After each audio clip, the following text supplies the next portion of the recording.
Hey, this is Trevor Sternad. Brian H. back from the Black Dahlia murder. You're listening to the FANTASM Podcast.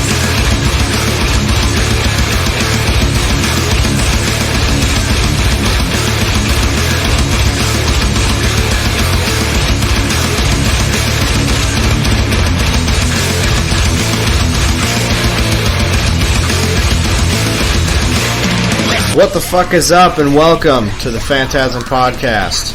I'm Corey Gorechrist. With me, Dr. Vincent West. How we doing, man? Doing awesome. Amazing episode we have for you guys today. We have Trevor and Brian of the Black Dahlia murder on the show. The doctor caught up with them on the recent summer slaughter stint. Also caught up with Paul Ryan, a repeat offender, who you will also hear on a future episode. Part 2 of Paul Ryan, promoting Origin's new record. Black Dahlia Murder has got Nightbringers coming out via Metal Blade Records. October 6th. But the film we got, it's an interesting one here. We'll actually put the... No, I'm going to ask you, because you actually picked it out. So I'm going to... We've got from Shout Factory, Body Bags. Two masters of horror. John Carpenter, director of Halloween, The Fog, Christine, and Memoirs of an Invisible Man. And Tobe Hooper, director of Poltergeist and Texas Chainsaw Massacre. Together, they bring you a frightening new tale of horror. Here we are. Body bag. Where in the hell did this hat come from? Nightmares of monstrous evil. He cut him up. You see? I have his eye, you know. John Carpenter takes you on a terrifying journey. I have to finish digging your grave. Into the darkness of the human soul. What's happening to me? 99. Robert Carradine, Mark Hamill, Deborah Harry, Stacy Keach, David Norton, David Warner, Twiggy, Sheena Easton, featuring cameos by top horror film directors. Wes Craven of Nightmare on Elm Street, Sam Raimi of Evil Dead, Roger Corman of The Little Shop of Horrors, John Carpenter, and Tobe Hooper. Body Bags. 1993. Intro from John Carpenter here. I call them the arriving department. I love John Carpenter on this. Well, back to work. What the hell? One more for the road. Just a dash. Had to move spot. That makes me sick to my stomach that he's drinking formaldehyde. Oh, better. The doctor will see you now. Ugly. Man, are you ugly?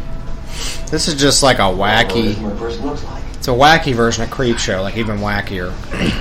And of course, you got two horror greats. Ooh, that's nice flesh peel already. You know, in Creepshow, you have Stephen King and George A. Romero. Well, in this fantasy team up, you have John Carpenter and Tobe Hooper, the late and great, which this is actually the first thing we've done since Toby's passing, I believe. Which is very... It is. Another huge blow to horror. So this is only fitting that we do this one. Of course, we reviewed Texas Chainsaw Massacre on here. That was the Brett Hoffman episode. And we also did... The cat's trying to steal a fucking burrito. Goddamn slob. Get here, piece of shit. Just want to let you know. We also did the Funhouse. And I think the... Weird, I didn't realize this first thing is set in Haddonfield. Yep. And the main actor here is the guy from Revenge of the Nerds. Yep. Who does a lot of... Body Bags was supposed to be Showtime's answer to HBO's Tales from the Crypt. Which it was a Showtime Presents thing, but it only did this one movie. It was the pilot, and and then it tanked. Even though this is really cool, I think. It is. They're starting to come back. I mentioned on a previous episode that... horror anthologies? Greg Nicotero's doing something. It's on AMC, which is shitty. I wish they would have it on HBO or Showtime, but... Yeah, it is gay. AMC's gay, but whatever. He made all his millions there. So. But, or even Starz. Starz has Ash vs. Evil Dead now. I think Starz would be a good contender for it, but maybe they try to pass it to other things like that, and AMC's what bought it. I mean, I don't know. AMC's got so much damn money, so...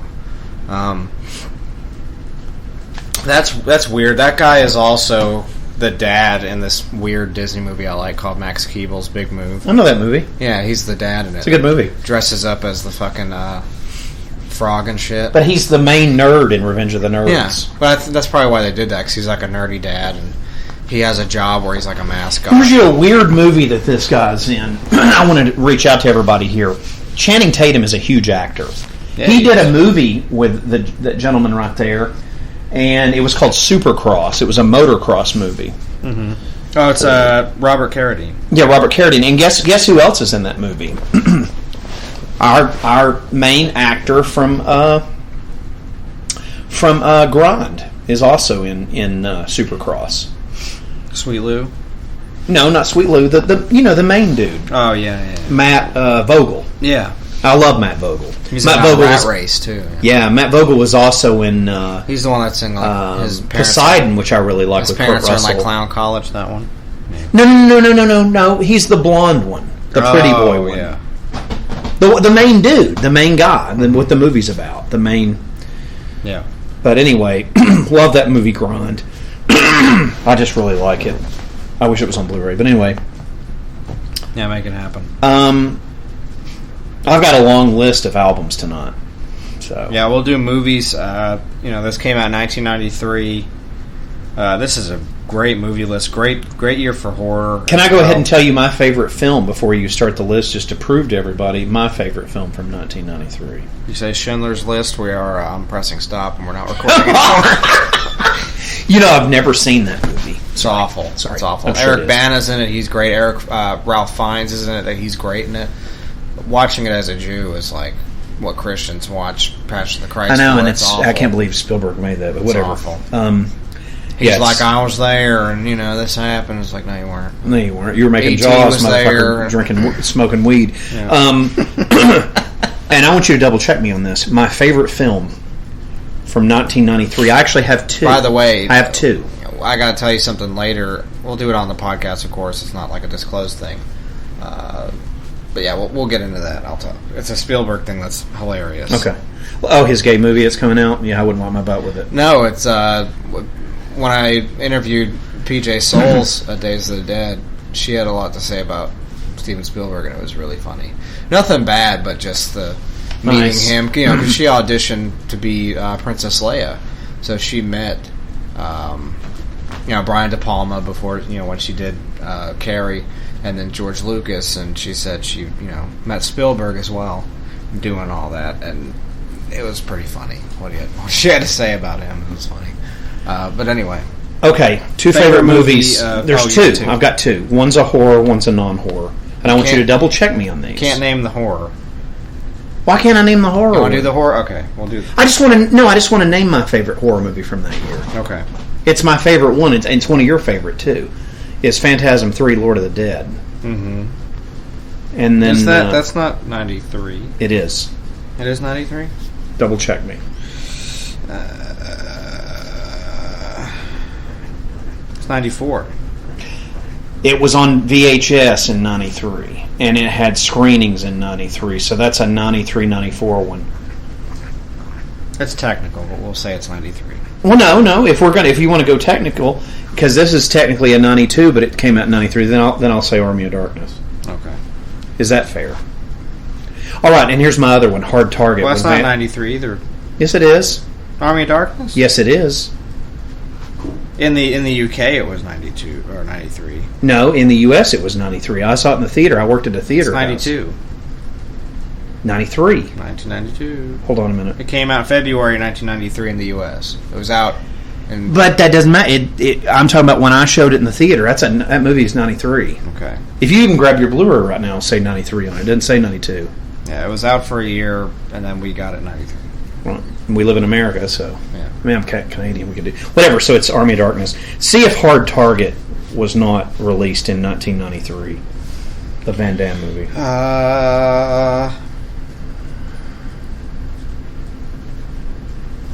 93, yep. There's my two movies, kids. I didn't mean to interrupt your movie thing. I just wanted to throw my two out there. By the way, if you want to laugh at that movie, go watch it. It's a goddamn John Woo movie. It's nasty. Yeah, it is nasty. All right, we're going to go right off And here. if they had done an X-Men movie back, this is my last nerd comment. If they had made an X-Men movie when he was young, he would have been a perfect Gambit. But anyway. Yeah, I agree with that. All right, so we're going to do how we always do it. Movies in 93, we're going to start with regular movies, all genres, and then we'll save the horror for the second half. So we got Coneheads. We'll start with that one, 1993. Never seen that movie. It's weird. But it's Dan Aykroyd. It's funny. No, I want to see it. It's one of those I've never seen. Skit. It's weird. I know what it is. I've never seen it. Rookie of the Year. Wayne's World 2. Love also that known movie. as Phantasm 2. Phantasm Podcast 2. Right. Batman Mask of the Phantasm. It's crazy it's that old. It is. I had that on VHS. I've got it on Blu-ray. And now it's on Blu-ray, so you can pick up Batman Mask of the Phantasm. So, on Warner Blu-ray. Archive thing you've got to get through Amazon. Right next to that is another movie I had on VHS, which I believe I also saw in the theater when I was 3, was Cool Runnings. Great movie. It's a Is Aladdin 93? bobsled movie. I don't know. I don't think so. Are you sure? Probably my favorite Michael Douglas movie, Falling Down. Great movie. If you've never seen it. In the Line of Fire with Clint Eastwood. That's one where he's got the president gets shot or whatever. The Secret Garden. Homeward Bound, which is a cry fest near the end. It's not good. It's really good, but it's also not. It's just a tearjerker. Cliffhanger. Movie rules with Sylvester Stallone. Rudy. And Michael Rooker. Yep. Dennis the Menace. Love that movie. Christopher Lloyd is in it.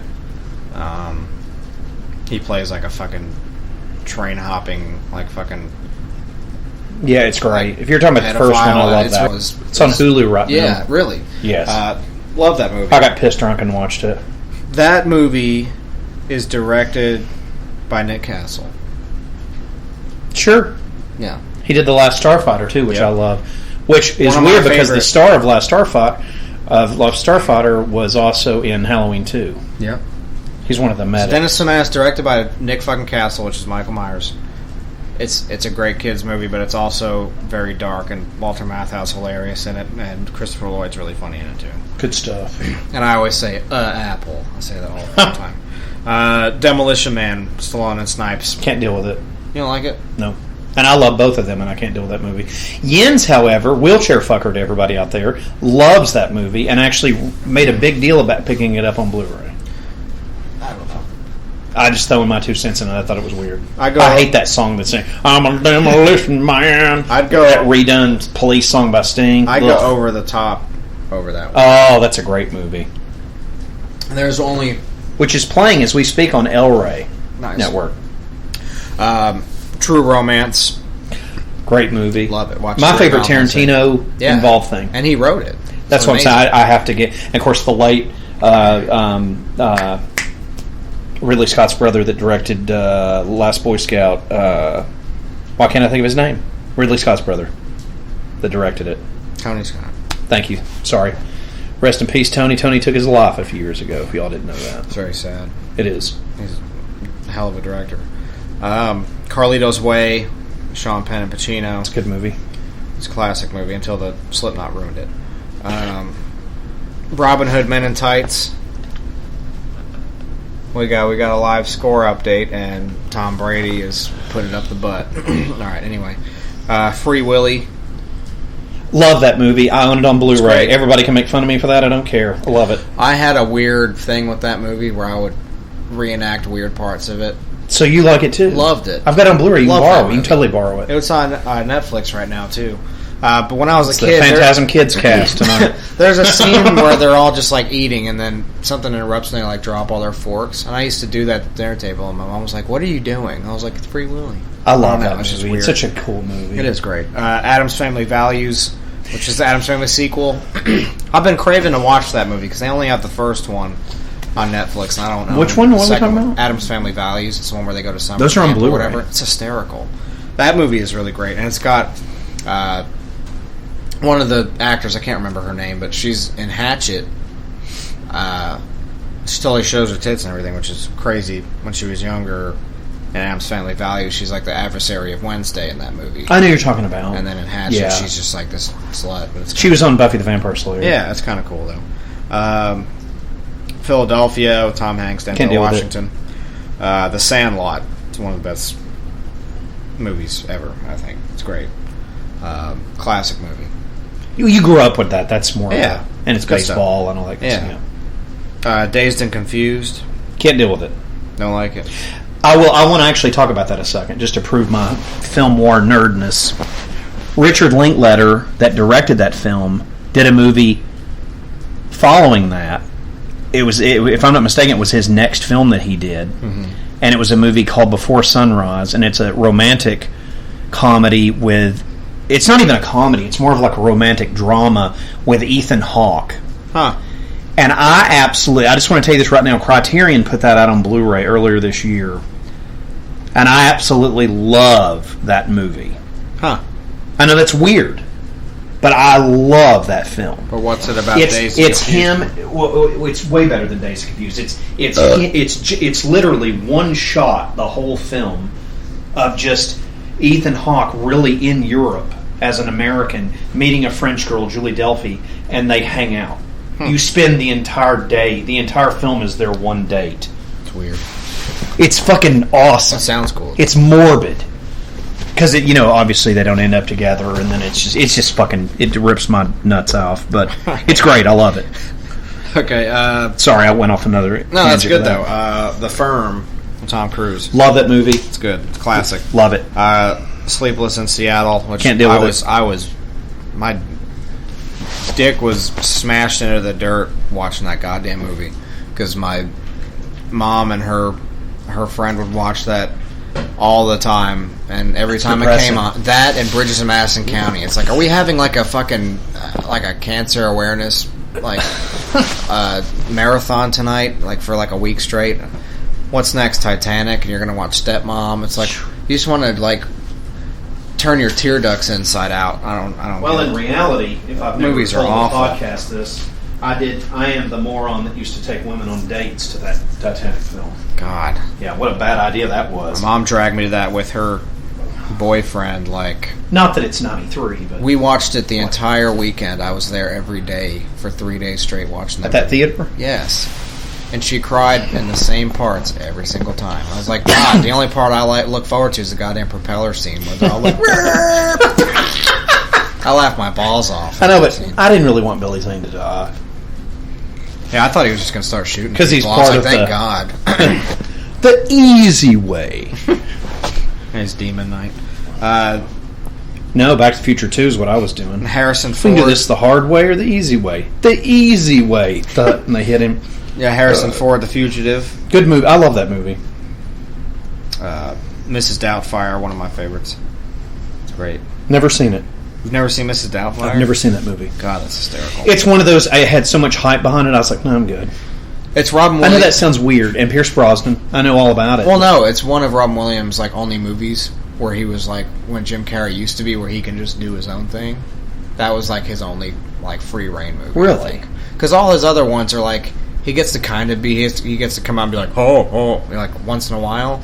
But in Mrs. Doubtfire, he's Robin Williams the whole movie. That's funny. I've never told you this, and I know you're a big fan of Robin Williams. I can't say that I was, but I will tell you what I do love, and I do watch it regularly on Hulu. This ought to be an ad for Hulu tonight, but anyway, I loved him on Mork and Mindy. Yeah, and they used to do Mork from Mork and Mindy, his character. They would do crossovers on Happy Days where he went back in time to the 50s and would hang out with them and shit. It's funny. It's the stuff. It was a great show. That's where he got his stardom, obviously. And then one more thing. just a plug out there to Wheelchair Fucker. He had me watch that movie RV one night, and I was in tears pretty much. I thought it was actually pretty goddamn funny. That movie's good too. Mrs. Doubtfire you'll like. I know you will. I'll have to watch it. It's funny. Because the whole premise of it, he's his brother works on like at a mask shop or something. He makes he's a special effects artist basically. So his wife divorces him because he's just unpredictable and crazy and goes through a million jobs, and he loses custody of his kids and he can only see them once in a while, so he becomes their nanny. Yeah, he becomes their nanny and dresses up like an old lady, and him being in the suit, people catch him doing it. It's just funny. And see, Eddie Murphy lost me doing comedy like that. I hated those movies where he was. Yeah, but it's not like that. That's all of him, whatever. and they're farting. Cool. It's white American humor, even though he's a black comic. No, it was just bad. Not to say you can't appeal to both audiences. I'm just saying, he was strictly rubbing the fucking dickheads of fat redneck white people doing those clump movies. Agreed. It's just weird. Yeah, I can't. And Norbit, it's the same thing. Dr. Butthole or whatever. The same thing in Norbit, which made $2 at the theater. It was I'm going to be a fat... I think Jens is the only person that owns Norbit. It's because he fucks Norbit. Yeah. It's guess what? I'm going to be a fat black lady that farts. It's okay, Adam Sandler. Wheelchair Fucker likes to fuck Norbit. But anyway. Adam Sandler's done a lot of shitty things, but he's never dressed as a fat woman and farted, but he's had fat women that farted. We left that for the Medea films. Yep. What else we got? We got a few more here. One of the best movies in '93, one of my favorites, Tombstone. Movie's awesome. It's a good movie. All-star cast. It's got a good story to it, Wyatt Earp and all that. It's good. Butch Cassidy. It's still not my favorite Western. Kurt Russell, but I do like it. Not my favorite Western. I'd say of the '90s stuff, it's great. Oh, definitely. Of the '90s, it is. It kills. We got some good gore there. She found a little slash throat in her car there. My opinion, the best action film, Last Action Hero, of '93, not ever, but so mine was Hard Target. Yours is Last Action Hero. Yeah. Love that movie. Great soundtrack. It's got a good metal soundtrack to it. It's got Metallica. It's got Megadeth though, which is awesome. It's Megadeth. We got two movies that are Halloween favorites for all you horror fans, and this is more appeals to my generation. Because I grew up with this stuff. Is Hocus Pocus. Julia loves that movie. It's great. Loves it. I really like it. It's got Thora Birch is in it, and you got Bette Midler, Sarah Jessica Horseface, and Kathy Najimy that does. Sarah Jessica Parker is attractive in one film, and she's good in this one film. And I own this film. It's the only film. It's also my favorite Nicolas Cage movie, Honeymoon in Vegas. Huh. She looks good in Hocus Pocus as a witch. Oh, I'm not saying she doesn't. I've never seen that. Kathy Najimy's the other witch. She's the voice of Peggy Hill and King of the Hill, which is crazy. Nightmare Before Christmas, still to this day, is fucking huge. Can't deal with it. I love it. I grew up with it. No, you're good. I'd never have liked it. It's one of those films for me, I guess, because it's always been there that it doesn't get old. I can watch it every year, and it's great. The Christmas stuff, I don't like that it's most of the film. That's one thing I don't like about it, is that when I watch it on Halloween, I'm like, well, I guess I got to watch this around Christmas more, because it's mostly about people of Halloween selling out to make Christmas. Whatever. I could do a scene from this real quick. No, we got two more here. We got Groundhog Day, which I watch every Groundhog Day. I like that movie. It's great. It's really good. I just want to ask you real quick, is this or is this not me? Is this from that Honeymoon in Vegas? I'm telling you, it's the best thing he ever did.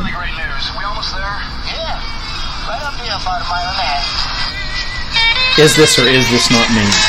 Right here.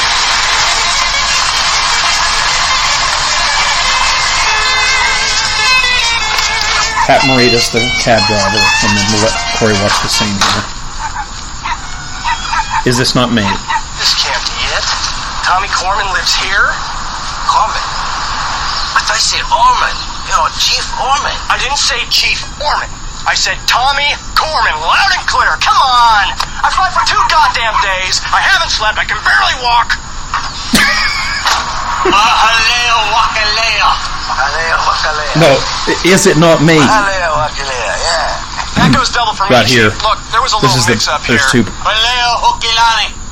Kabluna. Kabluna. Kabluna.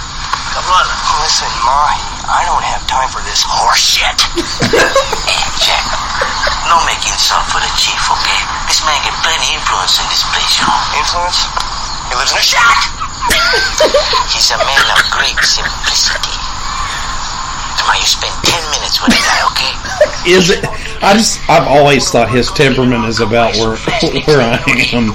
It's the only thing Nicolas Cage is good at acting in is him being mad. Hold on. You live in a This is the best. Hold on. This is the last part. I have to let you see this. Hold on. Is that Dr. West? This, just tell me if this is not me. Hold on. Just watch this right here. This part always cracks me up. Where's the bathroom?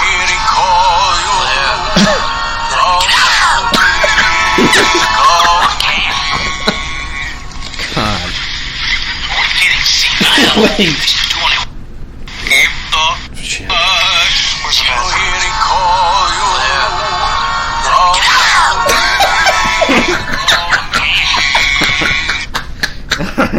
Then we got one more huge story. This movie. We haven't even gotten to the horror yet, but we got. Anyway, that movie's 92, so I'm kind of close. Yeah, we got one big film left. The movie's 93, Jurassic Park. Great movie. Good shit. Probably Spielberg's last good film. Yeah, and then he died in Schindler's List. Anyway, no, 93 for horror was great. As you mentioned, Army of Darkness, of course, leading the pack on that one. But I'll name some other ones. We got Psycho Cop Returns, Maniac Cop 3, Badge of Silence. We got Matinee with John Goodman. I love it's a Joe Dante. I love that film. Yeah, and Arrow, if you guys, we have any fans listening to this I think we do. I'm told that's where most of our audience is. Our fans in Europe, you can go purchase Matinee from Arrow Home Video. Arrow put a pimp-ass version of that out. I need to get that. Yeah, I'd like to have it. Dark Waters. Never seen that. Let's see. Amityville, A New Generation. Don't know what that is. Witchboard 2, The Devil's Doorway. Julia loves that movie. I've never seen it. It's not bad. Let's see. One that we will end up doing on here eventually, which the Doctor and I have just simply watched, but we need to give it to somebody, is Return of the Living Dead 3 for Vestron. It looks beautiful. One of my favorite zombie films of all time. There's David Naughton right there on the screen, if you guys are following along on Body Bags. He is also a future guest on the show. I spoke with him at Days of the Dead in Louisville, and he's watching dude. I already lost his fucking name. I can't think of it. Carradine something. Yeah, David Carradine. It's not David Carradine. Robert Carradine. Robert Carradine. Just say dude from Revenge of the Nerds. There's Carpenter again. We'll head back to him for a second. Well, in real life, Carpenter does look like the Crypt Keeper. So. Yeah. Look at all that gore. It's nice. You're hopeless. You should have had a lobotomy. His character in this is great. Like, I want a we'll shirt get him in of just character him. to do the Doctor and the Doctor. Doctor versus Doctor, yeah. Working tumor. Your head cold. Let's check the drawers. I call these my necrophile cabinets.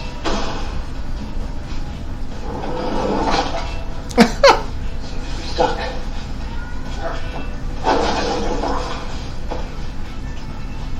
Obviously, these drawers were built before breast implants became so popular. These ought to be recycled.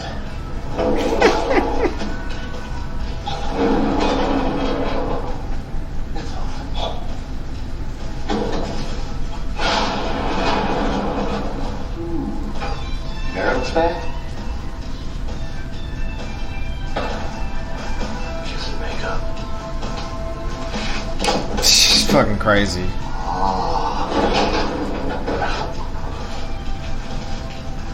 Believe it or not, this was a human body. Poor guy fell off a high-rise onto a... It should be mentioned too while we're watching this. I'm pretty sure Tobe Hooper had a pretty big deal to do with this with him. This was like their collaboration. Yeah, he does the last film in this.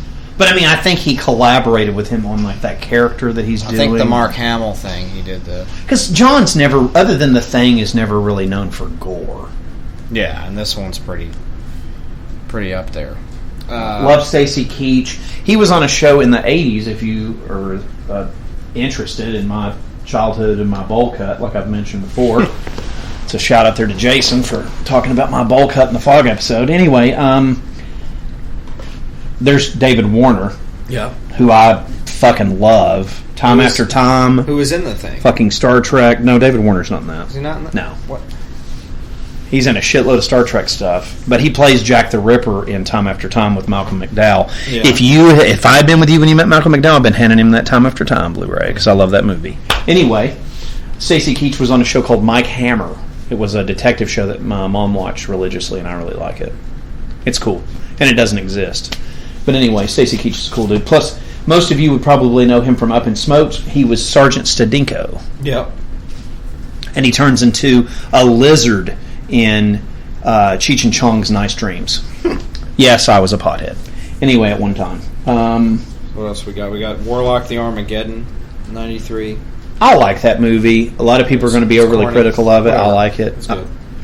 The Dark Half. One of my favorite Romero films. Yeah, it's good. And then... And it's Stephen King, too. It's Stephen King and George. You could throw Kronos in there for good measure. Yeah. And the last two here. Wait, what? Kronos.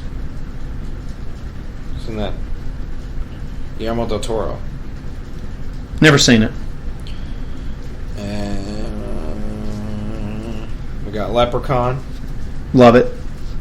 And the final one, Jason Goes to Hell. Love it. Now that I've watched enough... Oh, yeah, I got one more, and this goes out to Bill from Decrepit Birth. This is what he's getting, Puppet Master 4. That's what you get in Puppet Master 4. No, Hatchet 2. Made by a hipster for a hipster. It's directed by Jeff Burr, that guy that directed fucking Leatherface. I'll tell you what Jeff Burr did that's good, though. Stepfather 2. Well, he did Dark Night of the Pumpkinhead 2 also. He did fucking Dark Night of the Scarecrow, did he not? Mm-hmm. I love that movie. I think so, yeah. Maybe not. Somebody's going to get that movie. That is something... Yeah, he did Night of the Scarecrow, yeah. No, he didn't do Dark Night of the Scarecrow. Dark Night of the Scarecrow is one of my favorite horror movies. No, Night of the Scarecrow is a... Yeah, it's a turd. It's a movie we're going to give to somebody. Yeah, we'll give that to Bill from Decrepit Birth. Stephen Root's in it, too. What the fuck? Who's ready for some metal albums from 93? Let's do the metal albums. Well, we're going to start right off the bat. We're going to start strong, kids. And we're going to go right to me checking the score of that game. See, for those of you that don't understand the joke, Puppet Master 4, anybody that we interview who's a butt, we're not going to be mad or complain about it. Maybe we'll a little bit, but the main thing is we're either just going to put the interview up raw, or you're going to get a Charles Band movie. So. Cool. It's called the Charles Band treatment.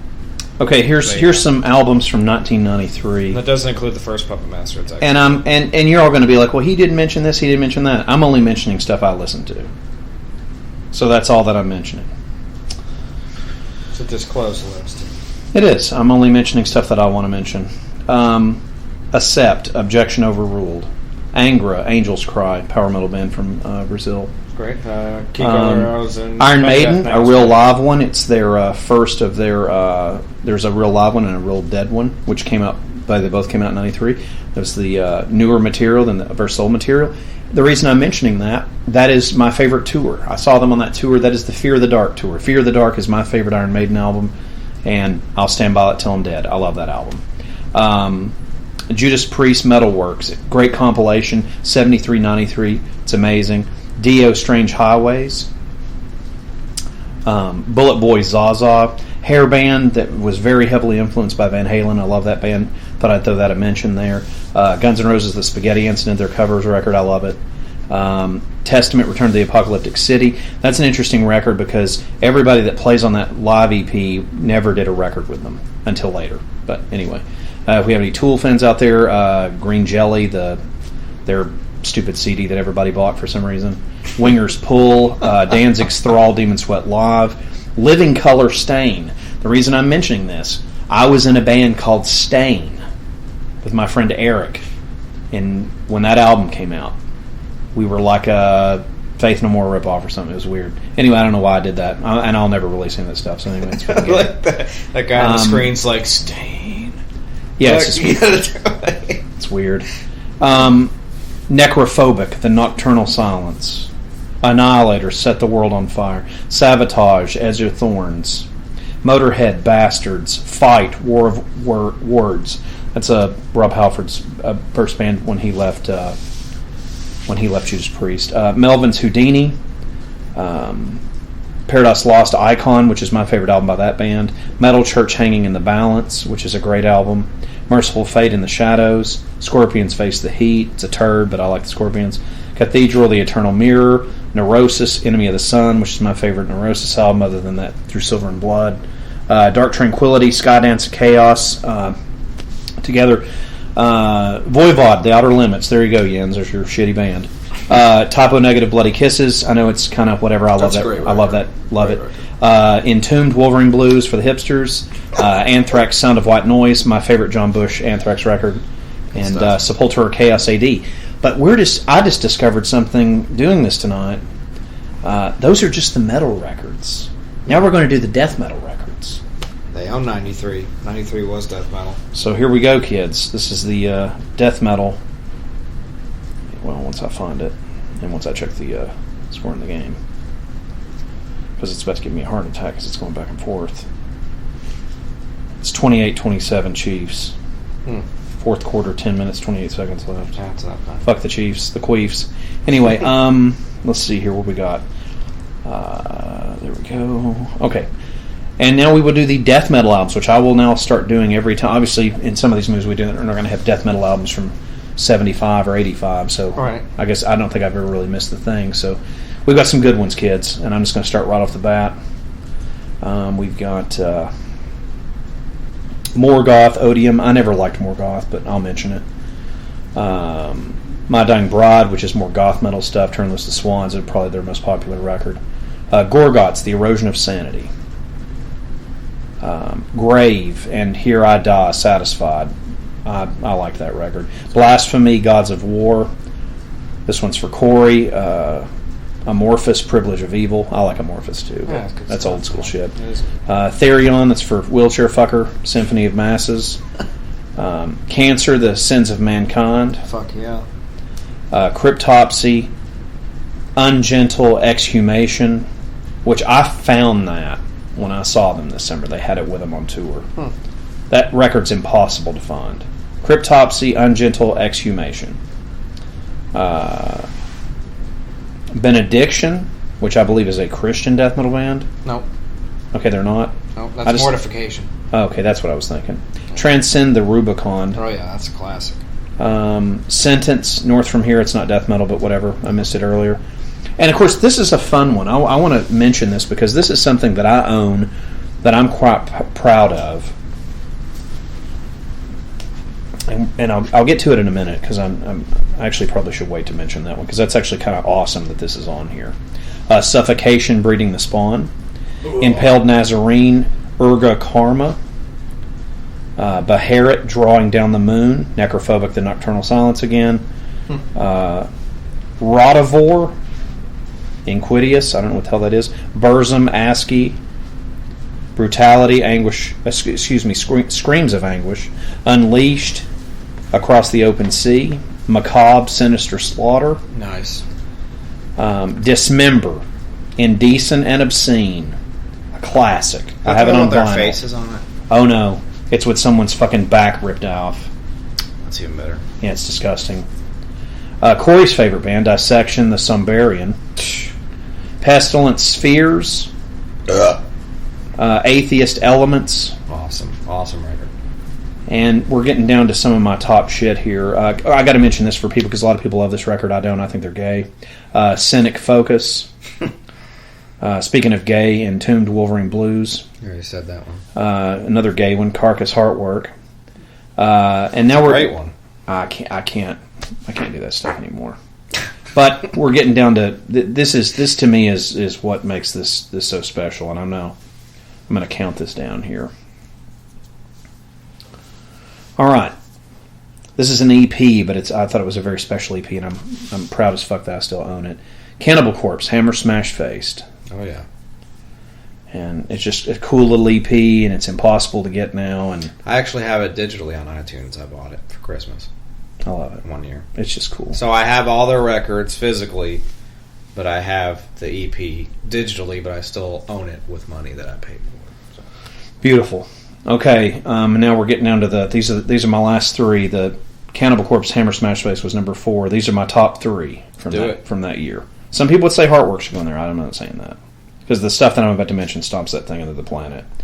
Disincarnate, James Murphy's band, Dreams of the Carrion Con. Fuck it, that thing is so nasty. It's good to see you were telling me recently. I saw them and I absolutely fucking love that. Now there's a band that's using that name that shouldn't be using that name because. Yeah. They're not Disincarnate. Disincarnate had James Murphy in it. Yeah. Number 2 is Death, Individual Thought Patterns. One of my favorite Death records. And just absolutely stomps just about everything else on that list. And, of course, number 1. And number 1 is the best-selling death metal album of all time, and that's Morbid Angel's Covenant. Nothing to top it. Nope. Nothing. And that's my list. Nothing did. It's a nasty fucking record. If you want a Dr. West soundtrack, just listen to Covenant. Yeah, it's great. That's it. I love it. I love it. And I haven't done this in a while, so I'll do this real quick. I had someone ask me recently if I would do it, so I will do it right now. You're going to pull out the... adult films from 93. Yeah. So Mr. Skinless is here for you. And there should be some good ones here.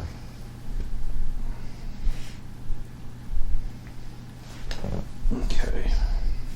Got the adult films, and as we're going into the movie, some nasty stuff with dude's hair here. He's got a very unsettling face, but he's cool and everything. But I used to have this on DVD. This Body Bags. Did you? Yeah, Lionsgate put it out. Mm-hmm. Yeah, I always thought it was weird that this ended up on Scream Factory because you figure Lionsgate would have put this in their Vest Run line, but I guess they didn't know they were going to do it at the time. Speaking of, there's some big announcements coming out for December, coming from Scream Factory. We got Hell Night that they're putting out, which everyone's been asking about it, including me, and it's finally coming out. It's awesome. But the biggest one, the bombshell that they put out, we knew this was coming, but they put out the details today. Silent Night, Deadly Night. The collector's edition, Scream Factory style.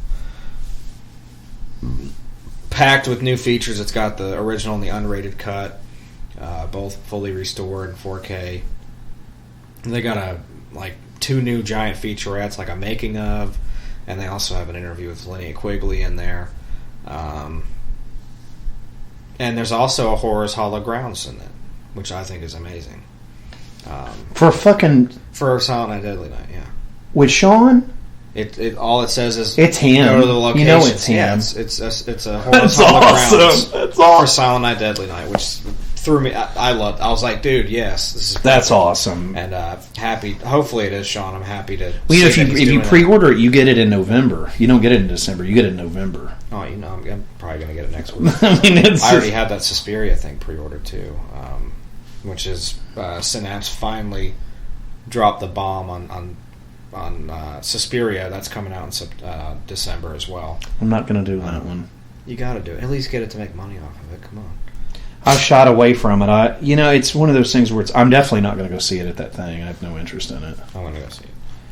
I'm just not. I love that movie. I'm not spending $25 to see that movie. I'm just like, I just don't. I don't know.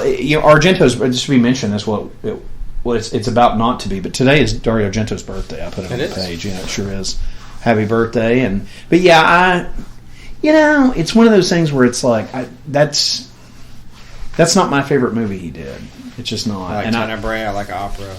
And realistically, Deep Red's great. I don't know. Suspiria is really good. It scared the shit out of me. It's really long. It's not that I don't like it. I just the two things that made the film good for me was Goblin soundtrack made the film really good, and the direction is great. Like the actual visuals of it are really good, and it's not like a gore fest. It's not like for what is to be said crazy about it though. It's sort of a film snob movie. I just don't kind of. But at the time when it came out and everything, whatever that was hasn't been done, really. So it is one of those things where... Well, I got into an argument with a guy that was sitting there saying that, I don't know, he was comparing it to other stuff in cinema that I like, and I was like, I never really... It's kind of its own thing. I never really... Nah, dude's got long hair. This is how I got long hair. It's hair. I don't know. I never really... I never got it. Yeah. My friend that I grew up with, Peter, that I never talk to anymore, I've known since I was like 6 or 7 years old. He was always really into that movie, and I remember when Anchor Bay put it out, and he bought like the limited thing that had the soundtrack and all that stuff. And I had just that too, and it got stolen. It's just one of those things where it was like I just never. You know what it is? No. Here's a good example of it. It's like and I'm going to shit on this movie too. Hang on. Well, me and you, I've only ever watched that movie by myself, and I've never enjoyed it with the company of other people. It's one of those weird movies. There's nothing wrong with you liking it. What I was going to say though, what I compare it to, is like Romero's Night of the Living Dead. I hate that movie. Yeah. No, I mean, I think it's a turd, and everybody thinks it's like this landmark achievement. I don't like that movie. Is it because of the zombies and when he did it? Sure. I just don't like the movie. I don't like the flow to it. I don't like the acting. I think it's garbage. It looks like it was shot in a toilet, too. Well, yeah, it was, kind of. Whereas, I mean, I'll give Argento for the soundtrack and the way it was shot and the shot angles and everything. It's brilliant. I get it. But it's not a horror movie to me. Mm. It's more of like an art film. Can you see? It's kind of, yeah. It's not really a horror movie to me. But there is horror in it. I mean, it is, but it's not. And most of his stuff's that way. This isn't just that movie. I'm talking about just his stuff in general. It's a director's thing. Well, no, Tenebrae is nasty. That's a straight up slasher film. It is, and it's very bloody. It's pretty, but it's college girls getting hacked up, and it's great. But that's his horror film. But the thing, what I'm saying though, like the stuff we like anyway. I don't know. Everybody's trying to get me get it. I'm not dropping $50 on that movie. I'm just not doing it. Suspiria is more of when it comes out in a cheap clamshell. Yeah, maybe they'll put it out like that. But I don't want the soundtrack. I don't want That's another thing. I'm not really into the Goblin stuff. I know that's another thing that a lot of horror fans are into. I hate the music for Dawn of the Dead. I think it sucks. I don't like the Dawn of the Dead stuff. I hate the music. It's just fucking dumb. That's goofy. I just don't like it. And honestly, this is going to sound really harsh coming from me. I've been waiting to do this on the podcast. It's just probably going to knock you through the wall, but I hate to be the guy that does this on our podcast, but Tobe Hooper was overrated. He did one good movie. Yeah. I'm that guy. Sorry. You did one good film. You're not John Carpenter. Not like that. I like Texas Chainsaw. That's it. Poltergeist, That movie sucks. Life Force sucks. I don't like his movies. I really don't. Yeah. Texas Chainsaw Massacre 2 sucks. I don't like that movie. It's a comedy. It's a horror comedy. Quote you. Oh, the second one? Yeah. But he's not John Carpenter. I'm sorry. John Carpenter is my favorite fucking director. George Romero's not John Carpenter. There's nothing from George Romero or Tobe Hooper that I'm like, oh, God, I've just got it. I don't own it because I don't care. Yeah. I like John. John scored his movies. He didn't have these Italian fruits in there making this hipster music that these beard metal people listen to now. Everything about Argento makes me want to vomit. And the fact that George was so tightly knit with that, that's not what I'm into, man. I'm into slashers. I'm not into watching an art film. If I want to watch an art film, I'll watch my David Lynch stuff. But I also don't pretend... David Lynch doesn't pretend he's a horror director either. To me, Argento sits too close on that fence where he doesn't know what he wants to do. Yeah. And it's kind of the same thing with George. Like that Arrow collection of that stuff George is putting out, this stuff is shit. Yeah. All those The movies Crazies suck. is good. That's about it. But I'm not buying I don't the like whole that box movie. set. I don't like that movie. But the only movie that George ever did that I really felt like, because Monkey Shines is too much, I can't deal with it. I like The Dark Half. I like Night Riders. I like Dawn of the Dead. I like Day of the Dead. I can deal with Day of the Dead just for the gore in it. It's a weird movie and it flows weird, but I like the gore in it. It is good, yeah. But I don't think George is overrated. I think George has his place in the Because he made his own movies. Yeah, man, he was the zombie daddy, you know. But Tobe Hooper, other than Texas, buddy, you kind of honestly, did he really have to make anything else? No, but it's one of those things where it's like Hitchcock made Psycho, but he also made a bunch of other good pictures.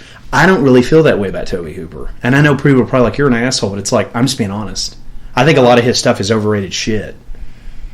I don't even think it's overrated. It's just kind of like it's there. He did a movie that I really like that doesn't exist.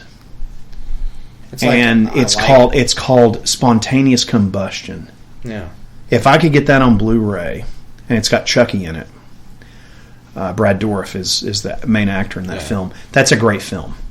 But Life Force, I own it. I only have it just because it's out of print. And I bought it when it came out because it was a Scream Factory title and I wanted the slipcase. I can't really deal with it. Poltergeist I don't like. Yeah, I like the sequels. Salem's Lot I don't like. The sequels to Poltergeist were good. I don't know. I'm weird. Yeah, they are. They're great, but he didn't have nothing to do with those. Exactly. That's my point. I mean, I'm going to pull it up here. I know that I sound like I'm being a fucking dickhead, but it's like, other than Texas, it's like, and I think that movie's brilliant. I'm just kind of like, I don't own your movies. You know what? I think too many people are impartial to everything. Or they're too partial to stuff, and they just don't want to. There's a lot of sheep. People. There's a lot of sheep in horror too. There really are. That metal where everybody has to like every single thing, and it's not fair. People should have their own opinions about things. And I'm just like, oh my god, I gotta praise Tobe Hooper and his whole discography, his whole filmography. It's like no. Okay, we're gonna do the whole thing right now. There's gonna be something. Now I just want you to be honest about this. There's okay. gonna be something that you don't like that he did. You can't just like everything. He directed this. Yeah. This short here because John Carpenter did 2 of them and Tobe did 1. I mean, it's got him listed as directing this whole thing. Huh. Carpenter did 2 of them and he did 1. But I'm going to read you everything here, okay? You ready? Yeah. And I'm going to tell you the ones I like. And that I own. Eggshells, never seen it. The Song is Love, never seen it. Texas Chainsaw Massacre, of course I own it. I love it. It's one of my favorite horror films. And for that, the man gets whatever the hell he wants. Eaten Alive, love that movie. I own it. Great horror movie. It's fucking fantastic. Yeah. Funhouse, sold it. Don't really like it. It's a Maniac ripoff. Poltergeist, don't own it. Never have owned it. Not a fan. Life Force, I own it simply because it's out of print and I need to rip off some fan. Invaders from Mars, not a fan. Texas Chainsaw Massacre 2, not a fan. Spontaneous Combustion, it doesn't exist on Blu-ray. Night Terrors, never seen it. Body Bags, we're watching it. The Mangler, never seen it. The Apartment Complex, never seen it. Crocodile, never seen it. Toolbox Murders, never seen it. Mortuary, never seen it. Gin, never seen it. Television, Salem's Lot, it's okay. Amazing Stories episode, Equalizer episode, Freddy's Nightmare episode, Hunted Lives, True Ghost Stories, never seen it. Tales from the Crypt episode, that's interesting. He crossed over from this and that. Mm-hmm. It was actually before he did this. Wow, now that's actually fucking cool, and I never knew that. He directed, his only music video he ever did was Dancing with Myself for Billy Idol. Mm-hmm. That's actually fucking cool. I don't know, man. I don't get it. I mean, you're telling me I've had people tell me his filmography is better than John's. You're fucking high. You're fucking high. And I'm sorry, and I hate to pull these guys are dead. Sorry, George, your fucking film card don't touch John's. No. It don't. You didn't do Halloween. Neither one of you fucking did. Or The Fog. Nope. Or The Thing. Or Escape from New York. Escape from New York. No, you didn't do any of that stuff. No, I'm sorry. It's Christine. John was very consistent because incredibly consistent, and his stuff is shot so much better. Mm-hmm. It's professionally done. Yeah. And he also had his film team. He had Dean Cundy doing all the stuff, and the score and he had his posse that he worked with on all these films, including the actors, and he did his own music. So he really just knew what he was doing. But now, to be clear about this, I want to be very specific and clear about this. I'm not trashing Dario Argento. I'm not trashing George Romero. I'm not trashing Tobe Hooper. I'm just saying, to me personally, I know the man's dead, and I hate that, and I love the first Texas Chainsaw Massacre film, but if you look at his catalog, it's not really that deep. Yeah. And to me, he's not done a good film since the 70s, so it's like, it's not really that deep of a catalog. In fact, to speak of another dead horror genius, give me Wes Craven any day over Tobe Hooper, as far as if you're going to give me his catalog. Because the guy did fucking Freddy, and he did fucking Hills Have Eyes. That's it. And Last House on the Left. There, boom, done. Village of the Damned. No, that's John. That was John. That's John. Deadly Blessing. Great movie. TV movie. It's a great movie. It's like Dark Knight of the Scarecrow. It's good. But I'm not saying that I don't like Tobe Hooper. I'm not saying I don't like Dario Argento. I'm just saying, in comparison, to me, and when you look at the catalog, John dying is a really big deal. Yeah, that's it. It's a really big deal. He's the last horror master alive. Well, Cronenberg's still alive. I like Cronenberg. Yeah. And David to me has a pretty deep catalog. Well, I consider Sean S. Cunningham a horror icon too. Oh, if we're going to get into that, and people can say that the Friday the 13th stuff is a knockoff and stuff. It's him and West. Sean's and West. They're brilliant, and but he doesn't get any fucking credit. He doesn't at all. And he pretty much. But I would give Sean just for Friday. That's what he's known for. Mm-hmm. I'll give him all the credit in the world. And it's the same thing for Tobe. I love Tobe just because he did Texas. Yeah. It has nothing to do with anything else. But I'm not one of these people. I'm not going to sit and lie to you, our listeners, or to Corey, my co-host. I'm not going to lie to anybody about, how I feel about horror stuff. But to me, Suspiria is just not something I ever understood. I never was like, I get it, I guess, from an artistic standpoint. But as far as a horror, staple, it's not to me. It just isn't. Give me Texas Chainsaw Massacre any day. Sure. Give me Dawn of the Dead any day over that film. I just don't, But again, I think George... let's just pretend Argento's dead. I think George still has a deeper catalog than Tobe or Dario. Yeah. And in fact, I'm more of a fan... I would say, getting older, I'm more of a fan... Here's Mark Hamill on the screen there. I'm more of a fan, I think, of John because John's movies scared me to death as a kid. George's movies didn't scare me. Argento's movies didn't scare me. Tobe's movie, Texas Chainsaw, that scared the hell out of me. Yeah. Eaten Alive was scary to see as a kid. So with Tobe, I'm going to give Tobe the Texas Chainsaw Massacre, Eaten Alive, and Funhouse all right in a row. But in the 80s, it's like he went off the beaten path. It's like Poltergeist, Life Force, Invaders from Mars. I think because sci-fi got big in the 80s too. He was trying to get on the sci-fi train, I think. But now I want to go back to Tobe a second. Spontaneous Combustion is one of my favorite movies. It's 1990. I used to rent it religiously, and it had... Spontaneous Combustion is a 1990 American science fiction horror film directed by Tobe Hooper. It was written by Tobe Hooper and Howard Goldberg, based on the story by Tobe Hooper.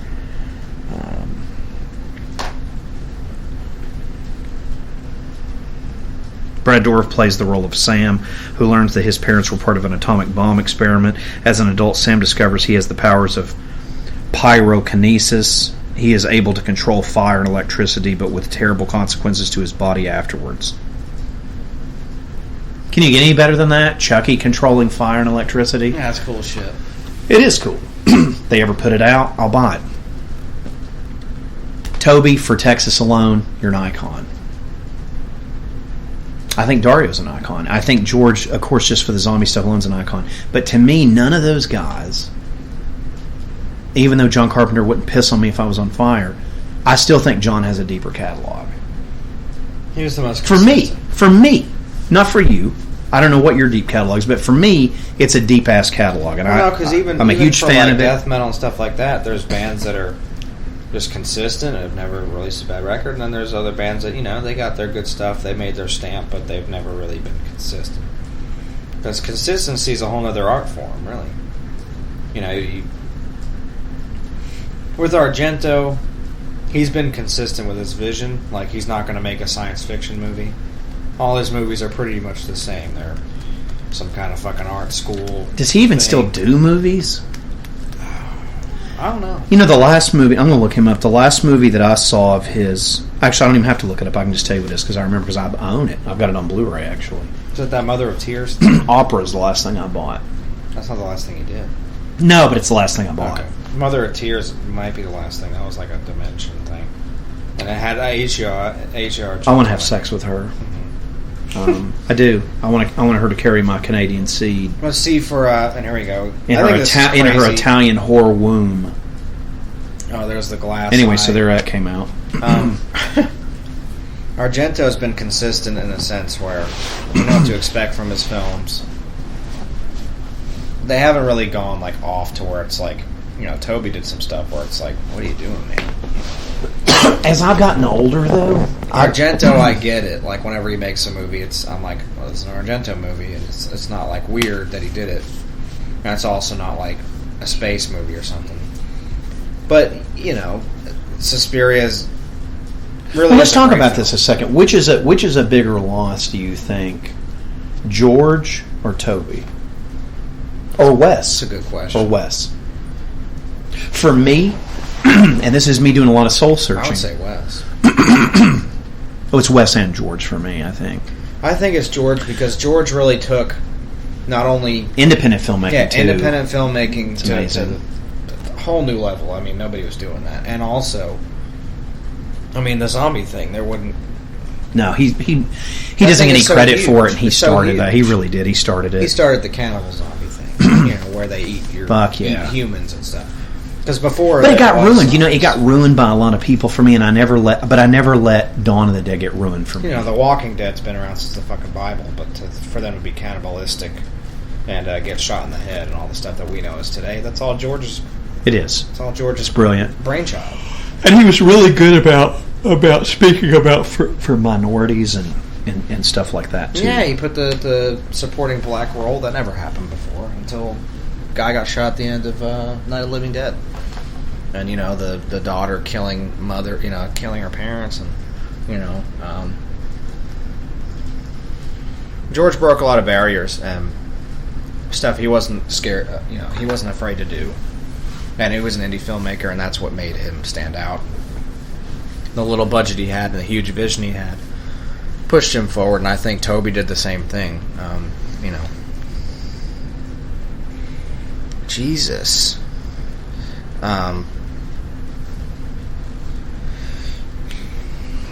But I think they were both visionaries, and it all depends on what you like as a horror fan. Maybe you're a huge Life Force fan, or you really like Poltergeist. I don't know. It all depends on what you were raised on, or whatever you grew up liking. For a loss, I think they all each have their own impacts, of course. Like, Tobe was huge just for Texas, as you said. Without Texas Chainsaw Massacre, slashers wouldn't have existed. Yeah. That's a huge blow. Well, they would have came in a different form, but as grueling and as... you got to give it, it's really to Hitchcock, and then it's... Well... And his is... And you brought this up to me once, and I used to give... And I love Texas. I think Texas is its own experience, but... if you really think about it,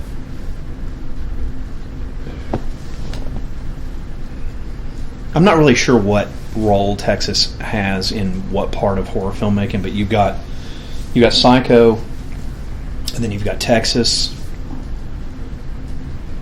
Realistically, they're both based on true events, and that's And then you've where got it really Halloween. Yeah, that's where it really comes from, though. It's the whole Ed Gein thing. So, I mean, I want to give credit to anybody. Really go back to where it came from.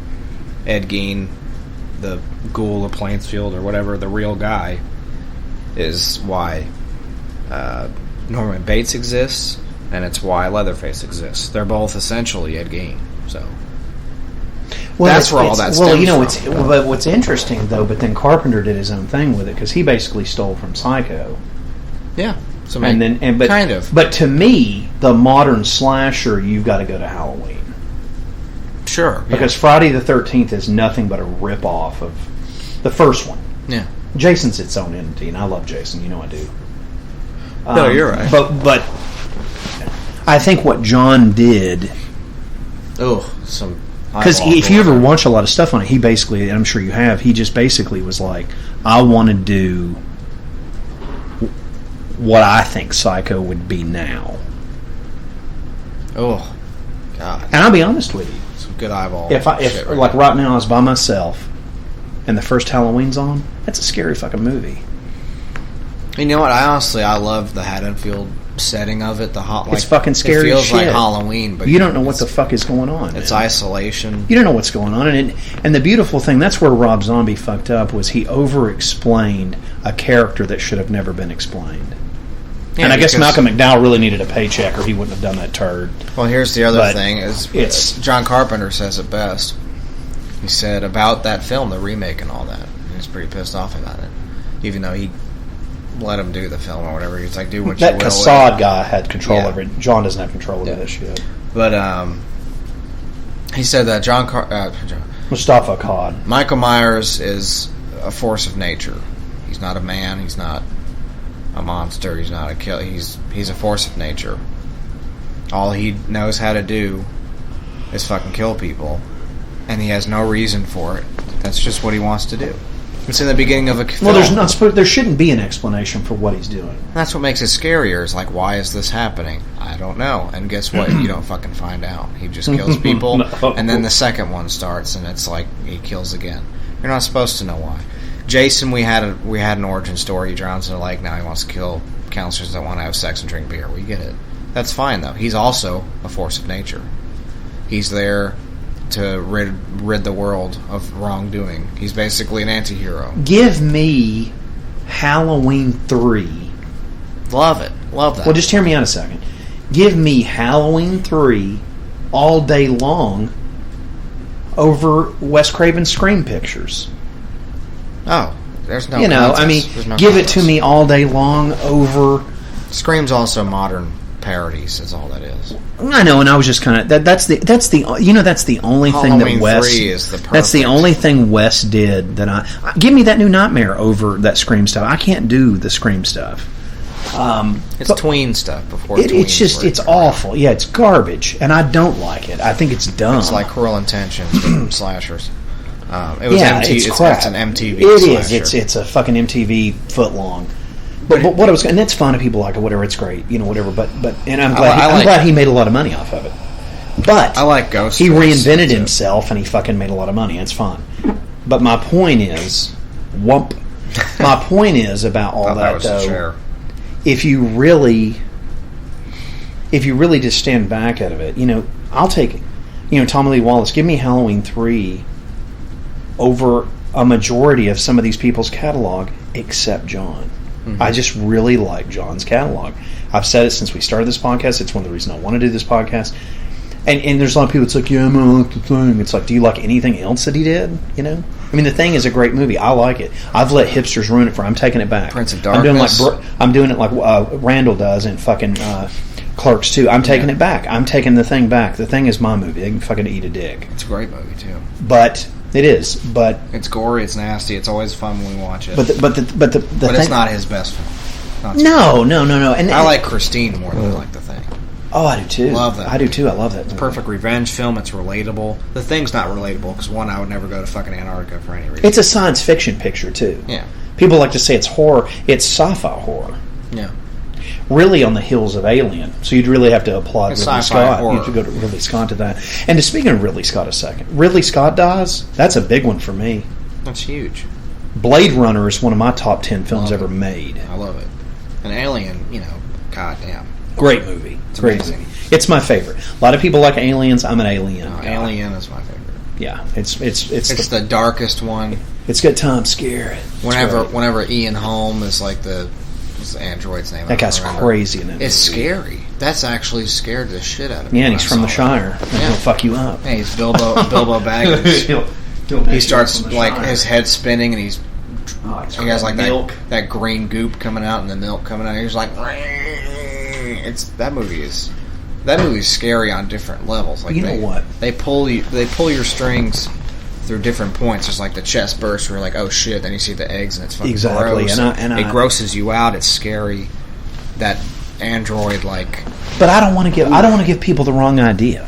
I own a large majority of any of the stuff that I've talked about, but for me, I just started thinking about this recently as I get older, as you get older. When these horror people that I grew up to meet, that I consider to be genius, John being my favorite. Sure. And of course my other favorite, he's been dead for years, is Vincent Price. I'm not really feeling that anywhere in the world anymore. It's almost like it's dying. And it seems like it's dying with the people that created it, because and this is where I want to applaud Tobe Hooper, George Romero, Wes Craven. Their worst movie is still probably better than half the crap that gets put out now.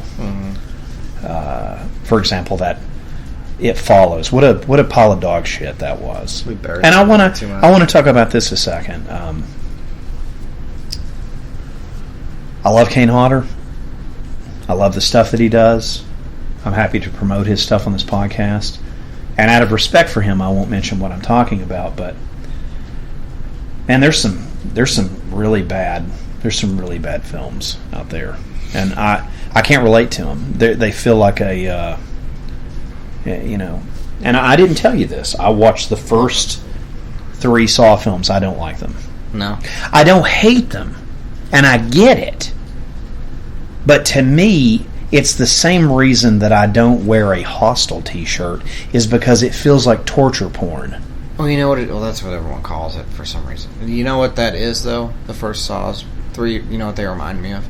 Even though I like them, too, but what they remind me of? They remind me of, bad crime dramas.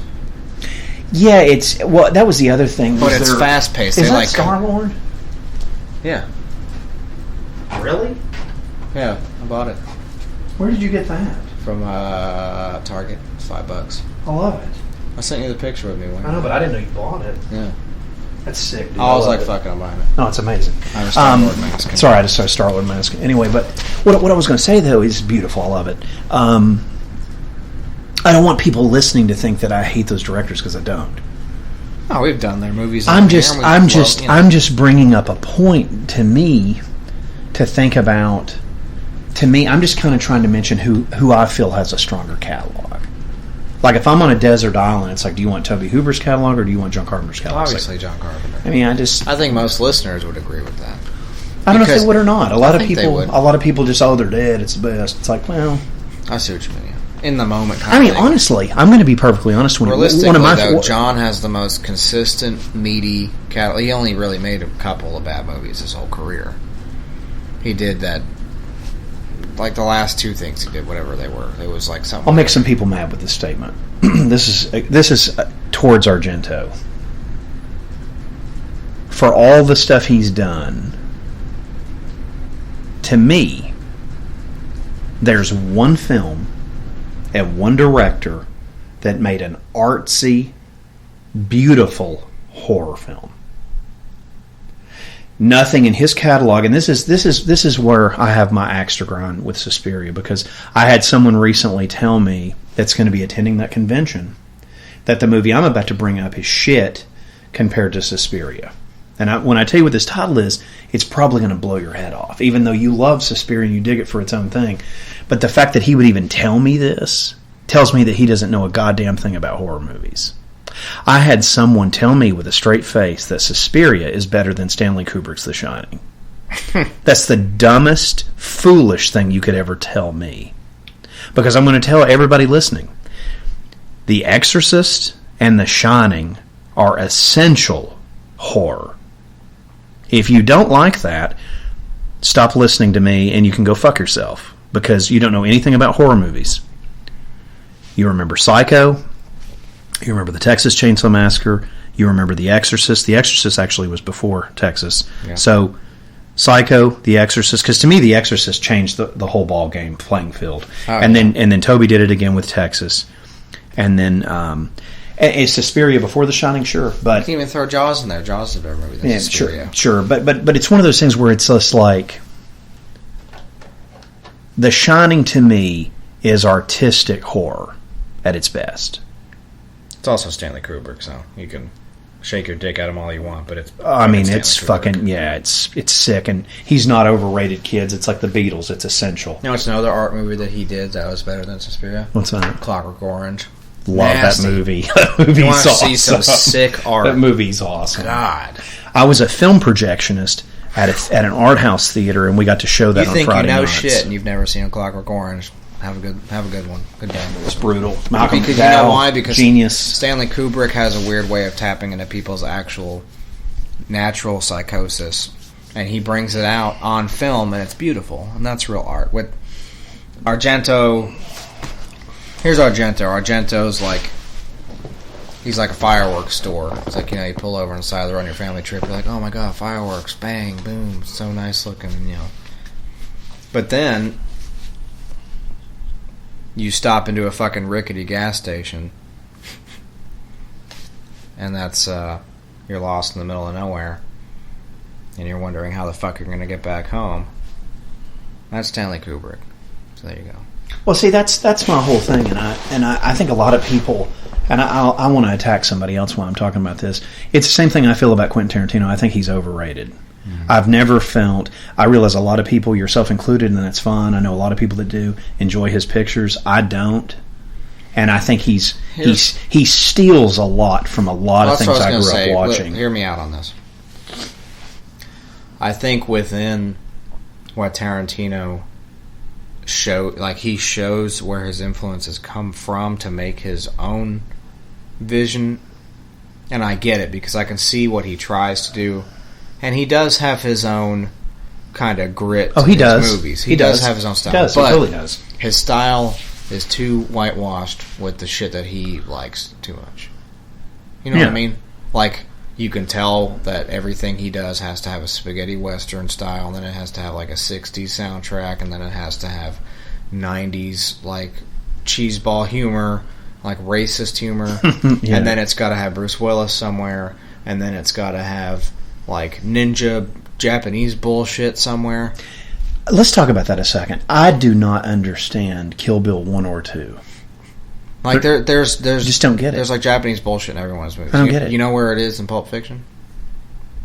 No. One, they're watching Japanese like weird TV shows in one of the scenes.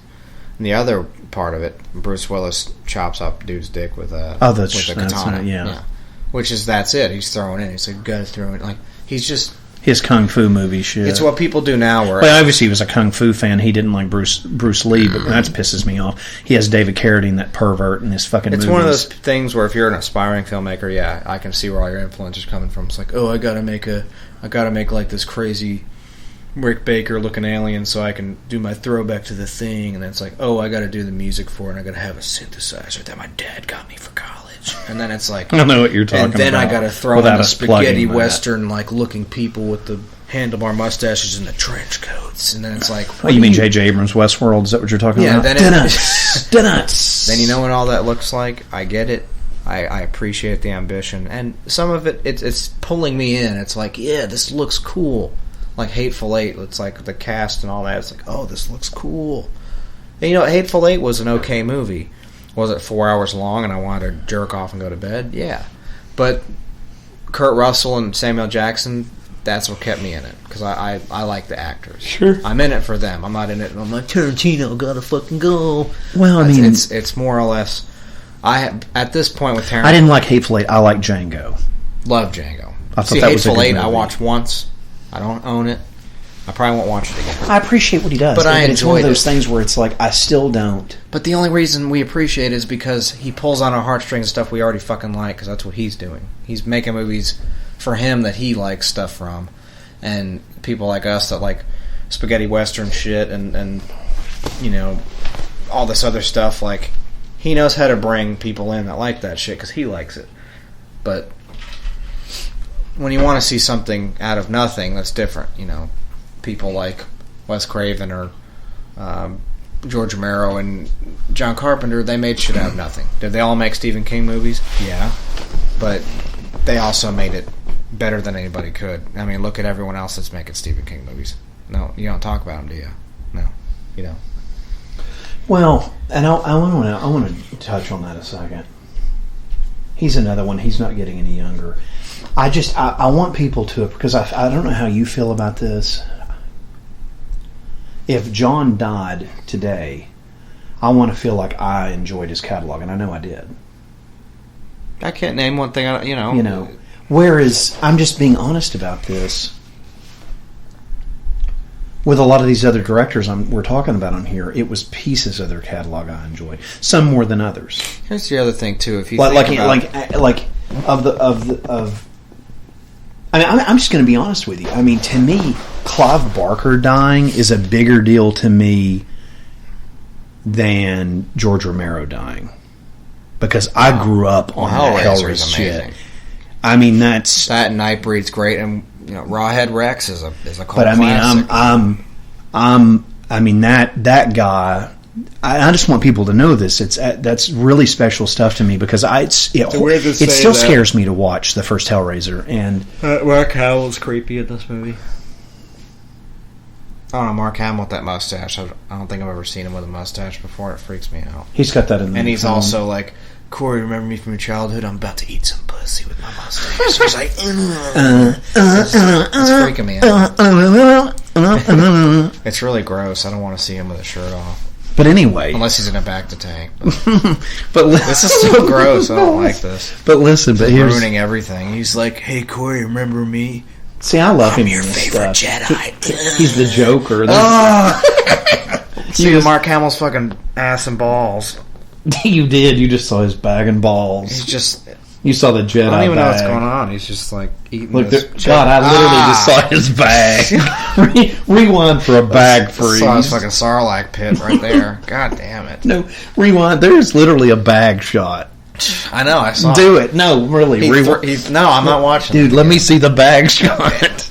I want to scar you right now tonight. While we're watching, it's already happened. No, listen. Go back. There is a straight bag shot. You think I'm lying to you? I'm not. There is. I know. I saw it. What the hell happened to the bag shot? I always forget how to fast forward and stop fast forwarding. You went through the whole goddamn episode? Yeah, I watched the entire movie just now. I don't know how to stop it. It doesn't fucking do anything. See? Here, listen. We're going back to the bag shot here. The Mark Hamill. The Mark Hamill. I want to see his. God damn it! What? What is this? I just ruined everything. I want to see. Corey, we're going to go back to the very first part of the movie. I want to see his Jedi sack. God damn it. You can see his ball back. I don't think I've ever seen a ball sack in a movie. Well, out of all people, I have to see fucking one of my childhood heroes. Fucking. We're about to see his taint. Sack tapping. We're about to see his taint. God damn it! It's the Hamill taint.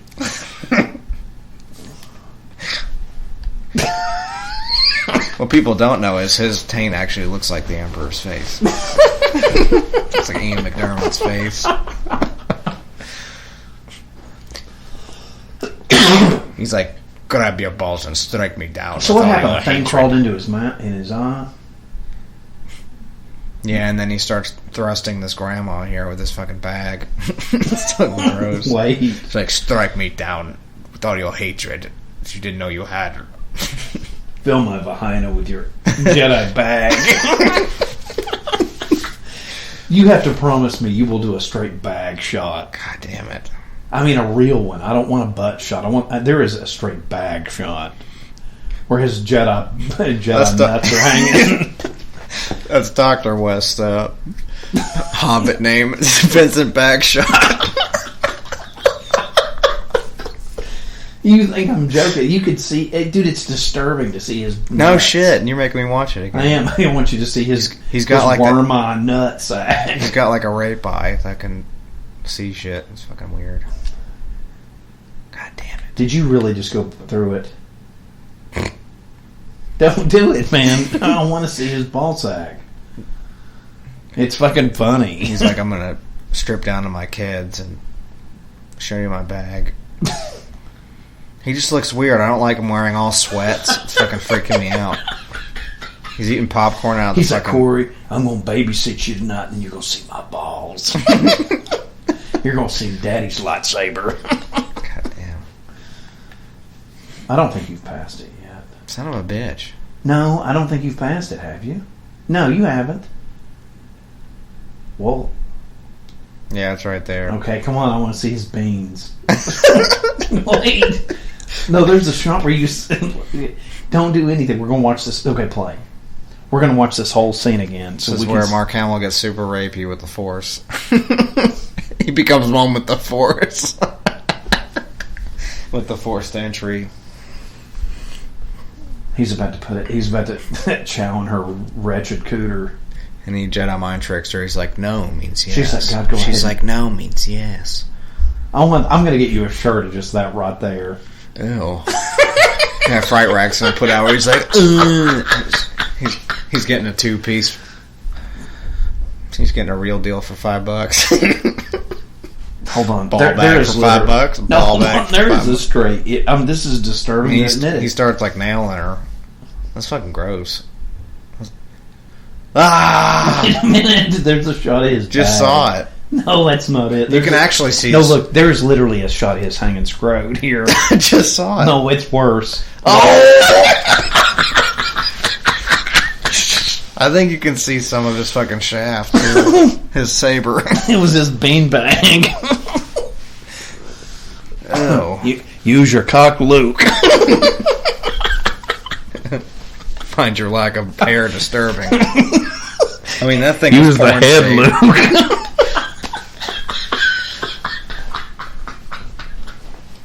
It's like the Nair will be with you always. And later we have the Black Dahlia scrotum on. That thing looked like a fucking sweet potato. That he dropped in a fucking mud hole. It just looked like a hard sack. Yeah. It was like, It was full of fucking load. It's full of force lightning. isn't that weird? And then later he probably drained his bag after that scene. In a sock. If we ever meet him at a con, I'll just start talking and be like, Corey and I were amazed in Body Bags about seeing your full sack. That's why the movie's called Body Bags. It'll just be called Bags with Mark Hamill.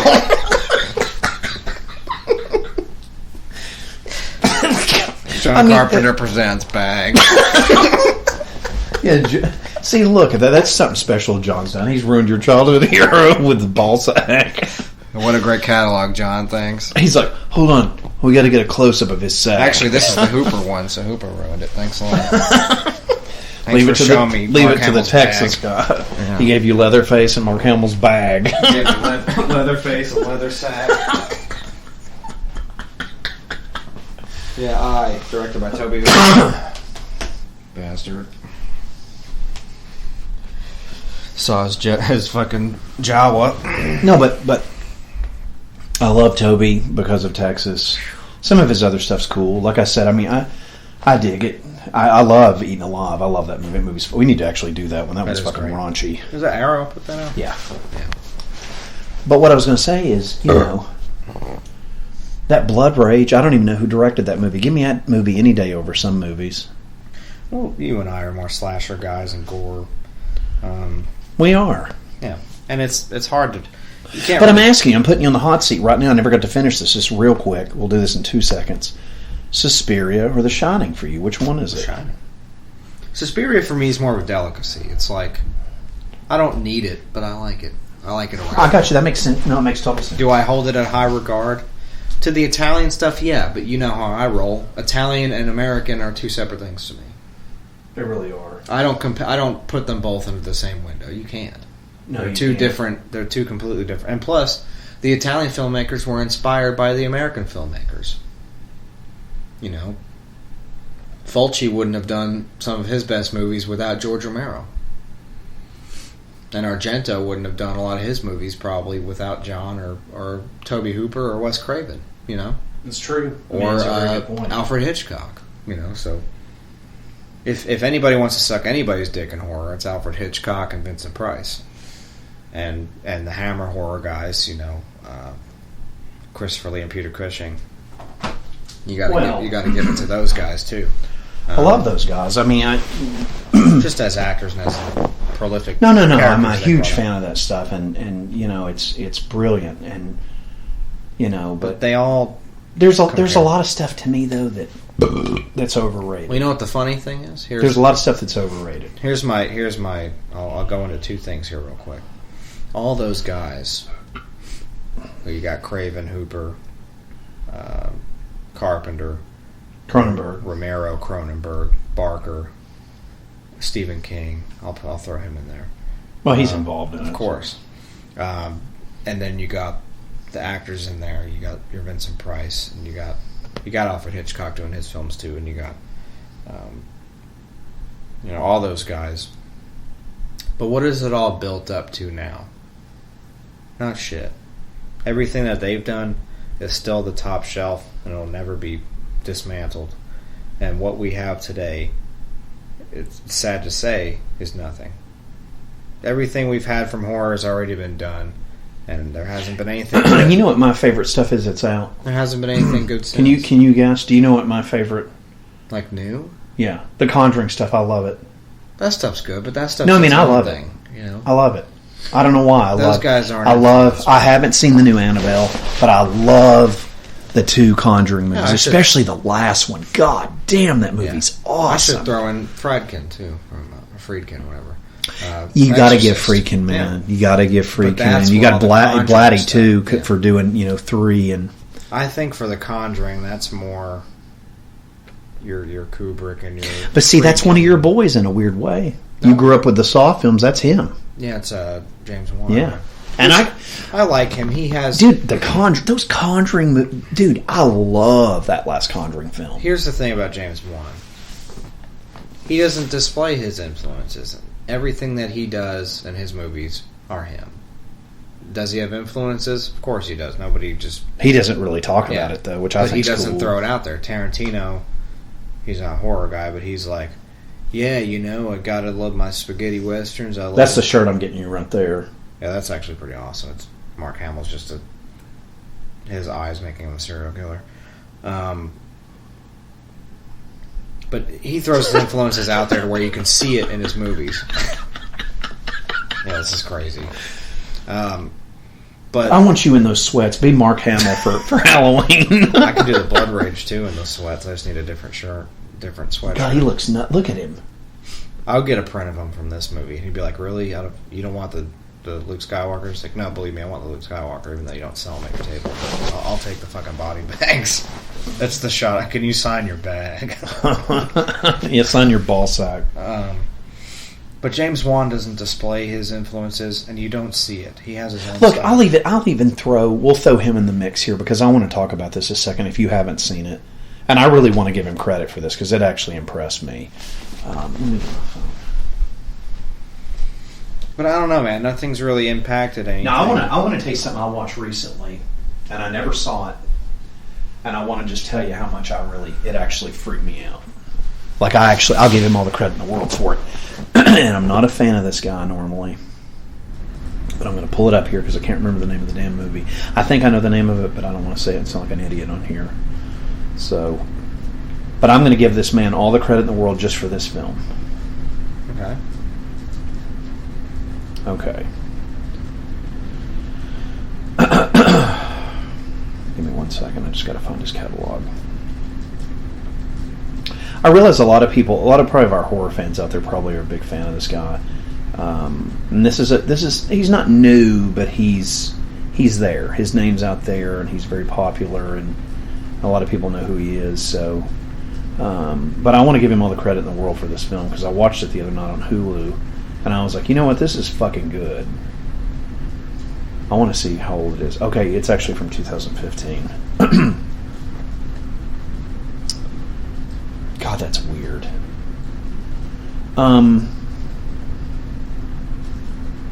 Knock Knock by Eli Roth.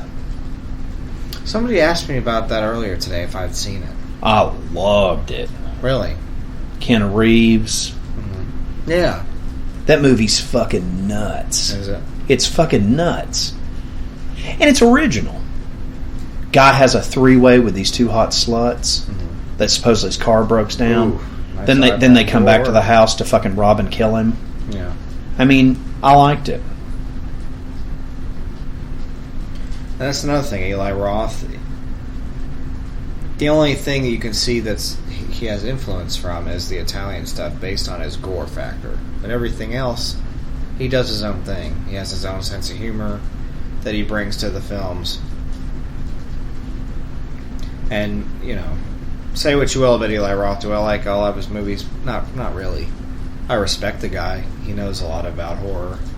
And he's obviously a big fan of it. But he just doesn't produce really anything that I really like that stands out. Well, let me read this to you. This one sticks out for me. I'm telling you, I dug it. We're near the end.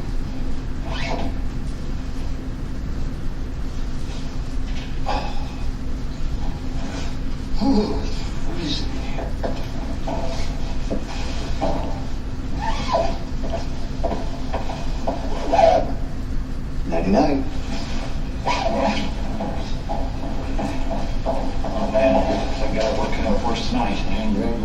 There's Tom Arnold and Tobe Hooper on the screen.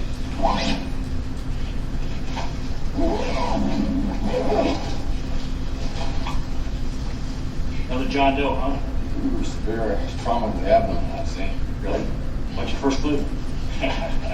Here, give me that saw.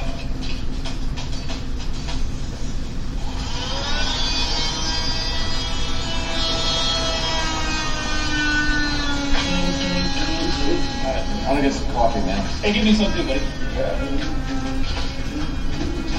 It's a home invasion film, essentially. But it's, you should check it out. These guys crap. I liked it. Gotta load. Gotta run. Of his movies, it's my favorite.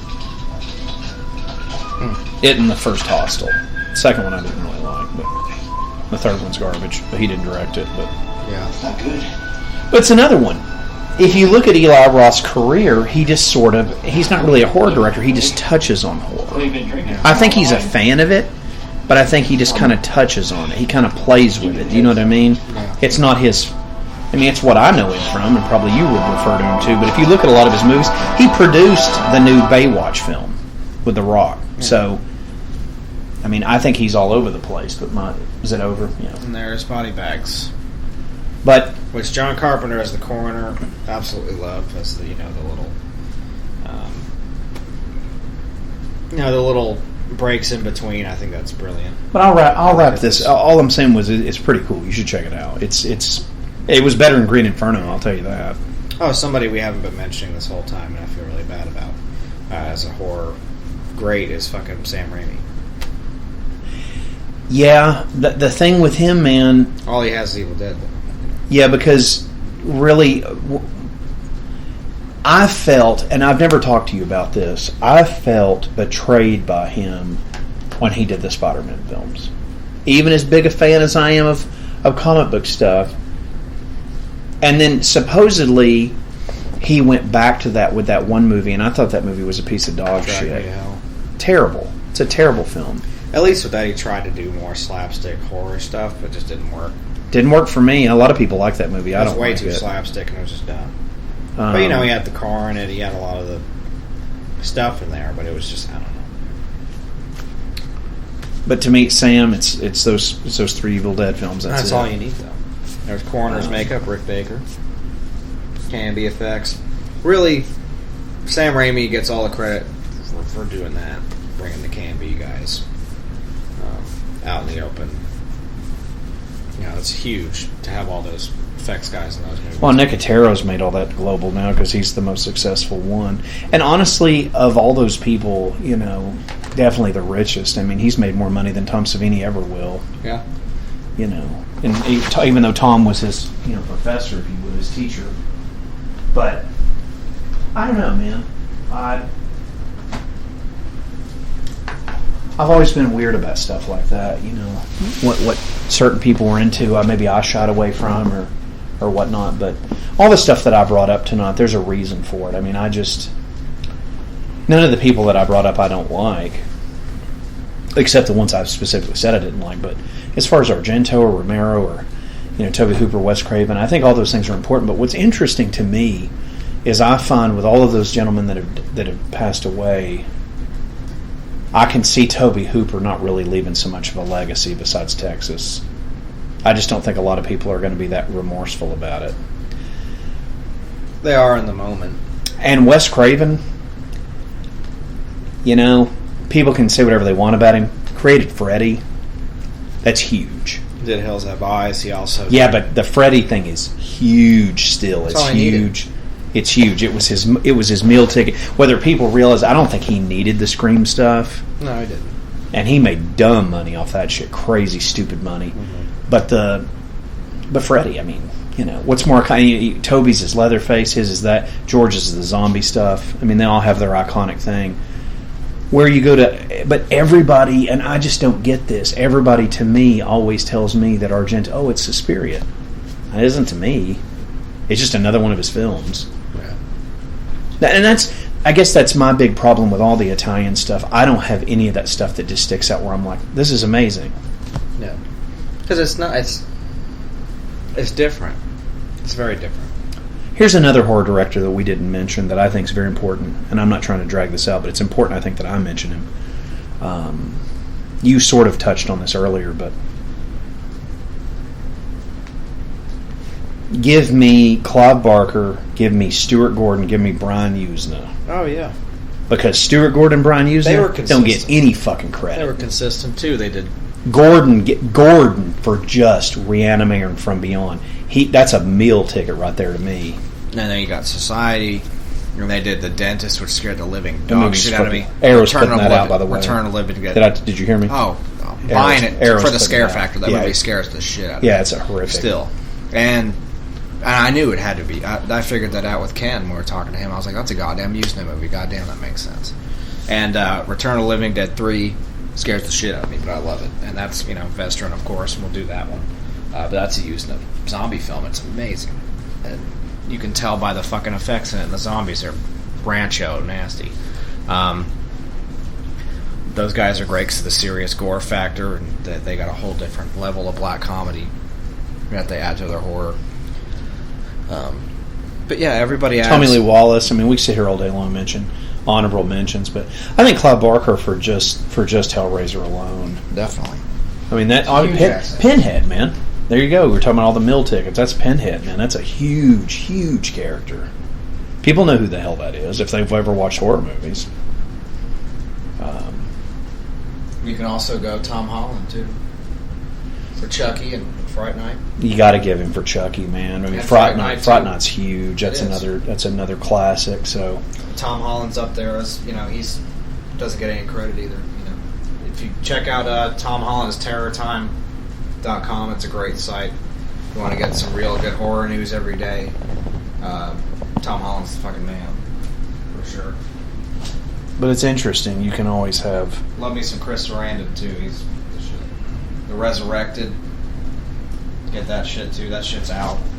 That shit's out. Like it's gone. What do you mean? The Resurrected. What about it? That's coming out.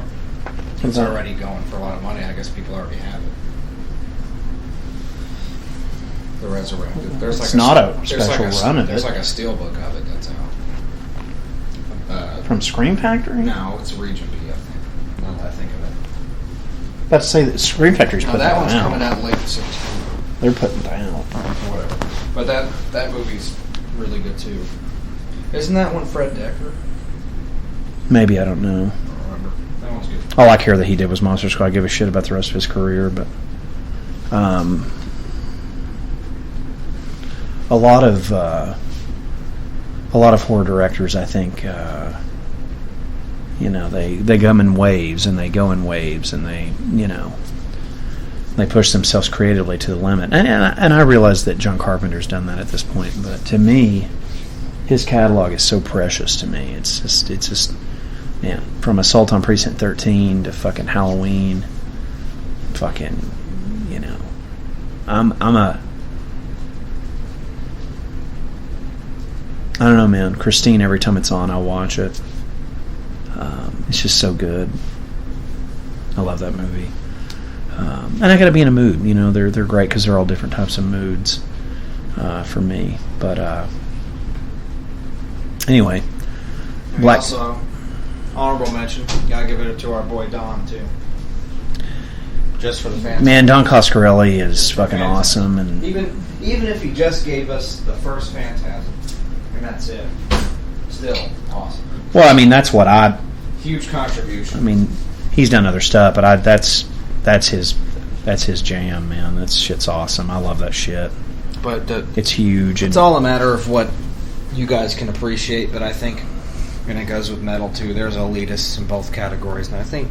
The cool thing, the Phantasm stuff hasn't really been ruined. There's people that think they know that stuff, but the more I talk to people that claim to like those movies, they don't know a goddamn thing about it. You know why? It's because it's an intellectual horror movie. I love it, man. They're like, I don't get that. I'm a huge fan of it. I think it's fucking sick. Man, this is and honestly, and you know, realistically, give me those any day too over a lot of these other people's stuff. It's like, where's the thing? Everybody's going to have their own picky little thing.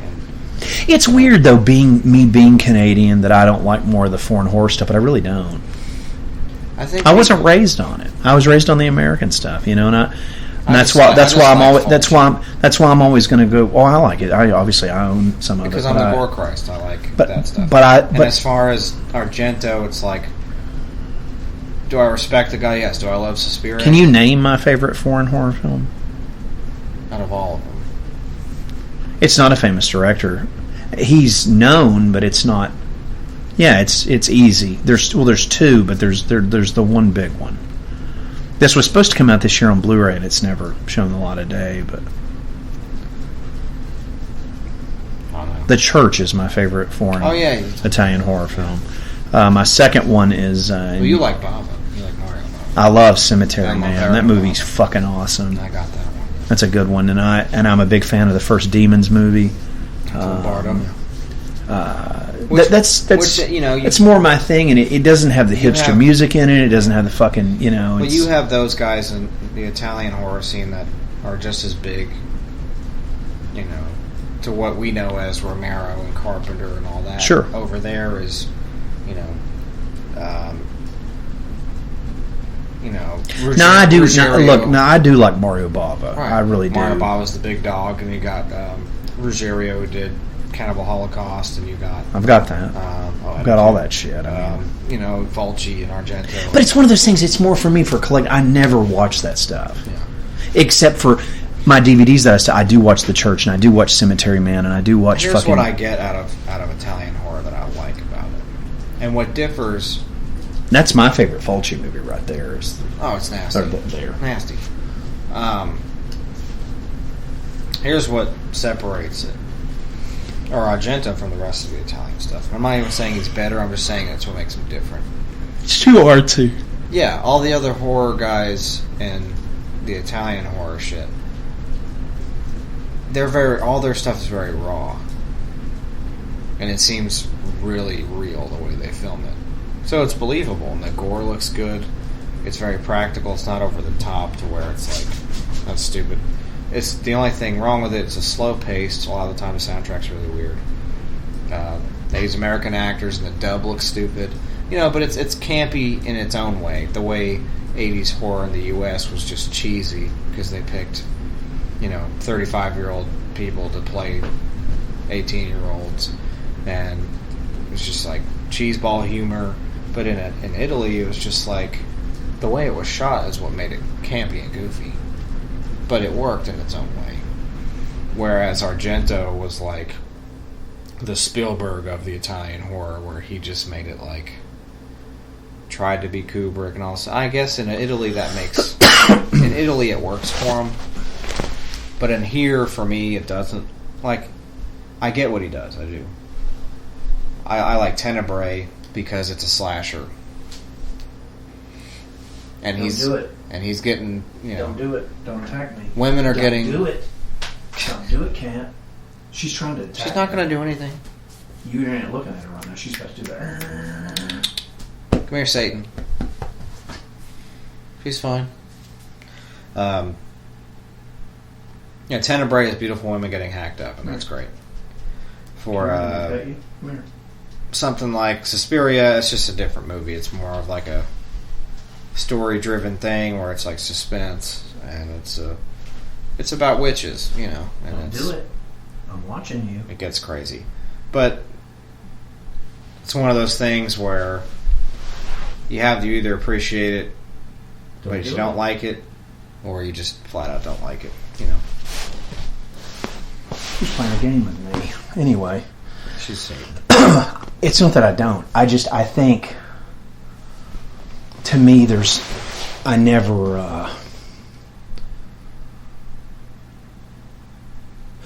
I don't know. It's that stuff from my childhood. It either worked or it didn't, and there's no going back to that now. You know, no, it's not. It's like, and I'm going to go ahead and do this. I wasn't going to do it, but it's just like me trying to watch that Hatchet film the other day. I can't do it. It's just not. It was a new metal footlong. I can't do it.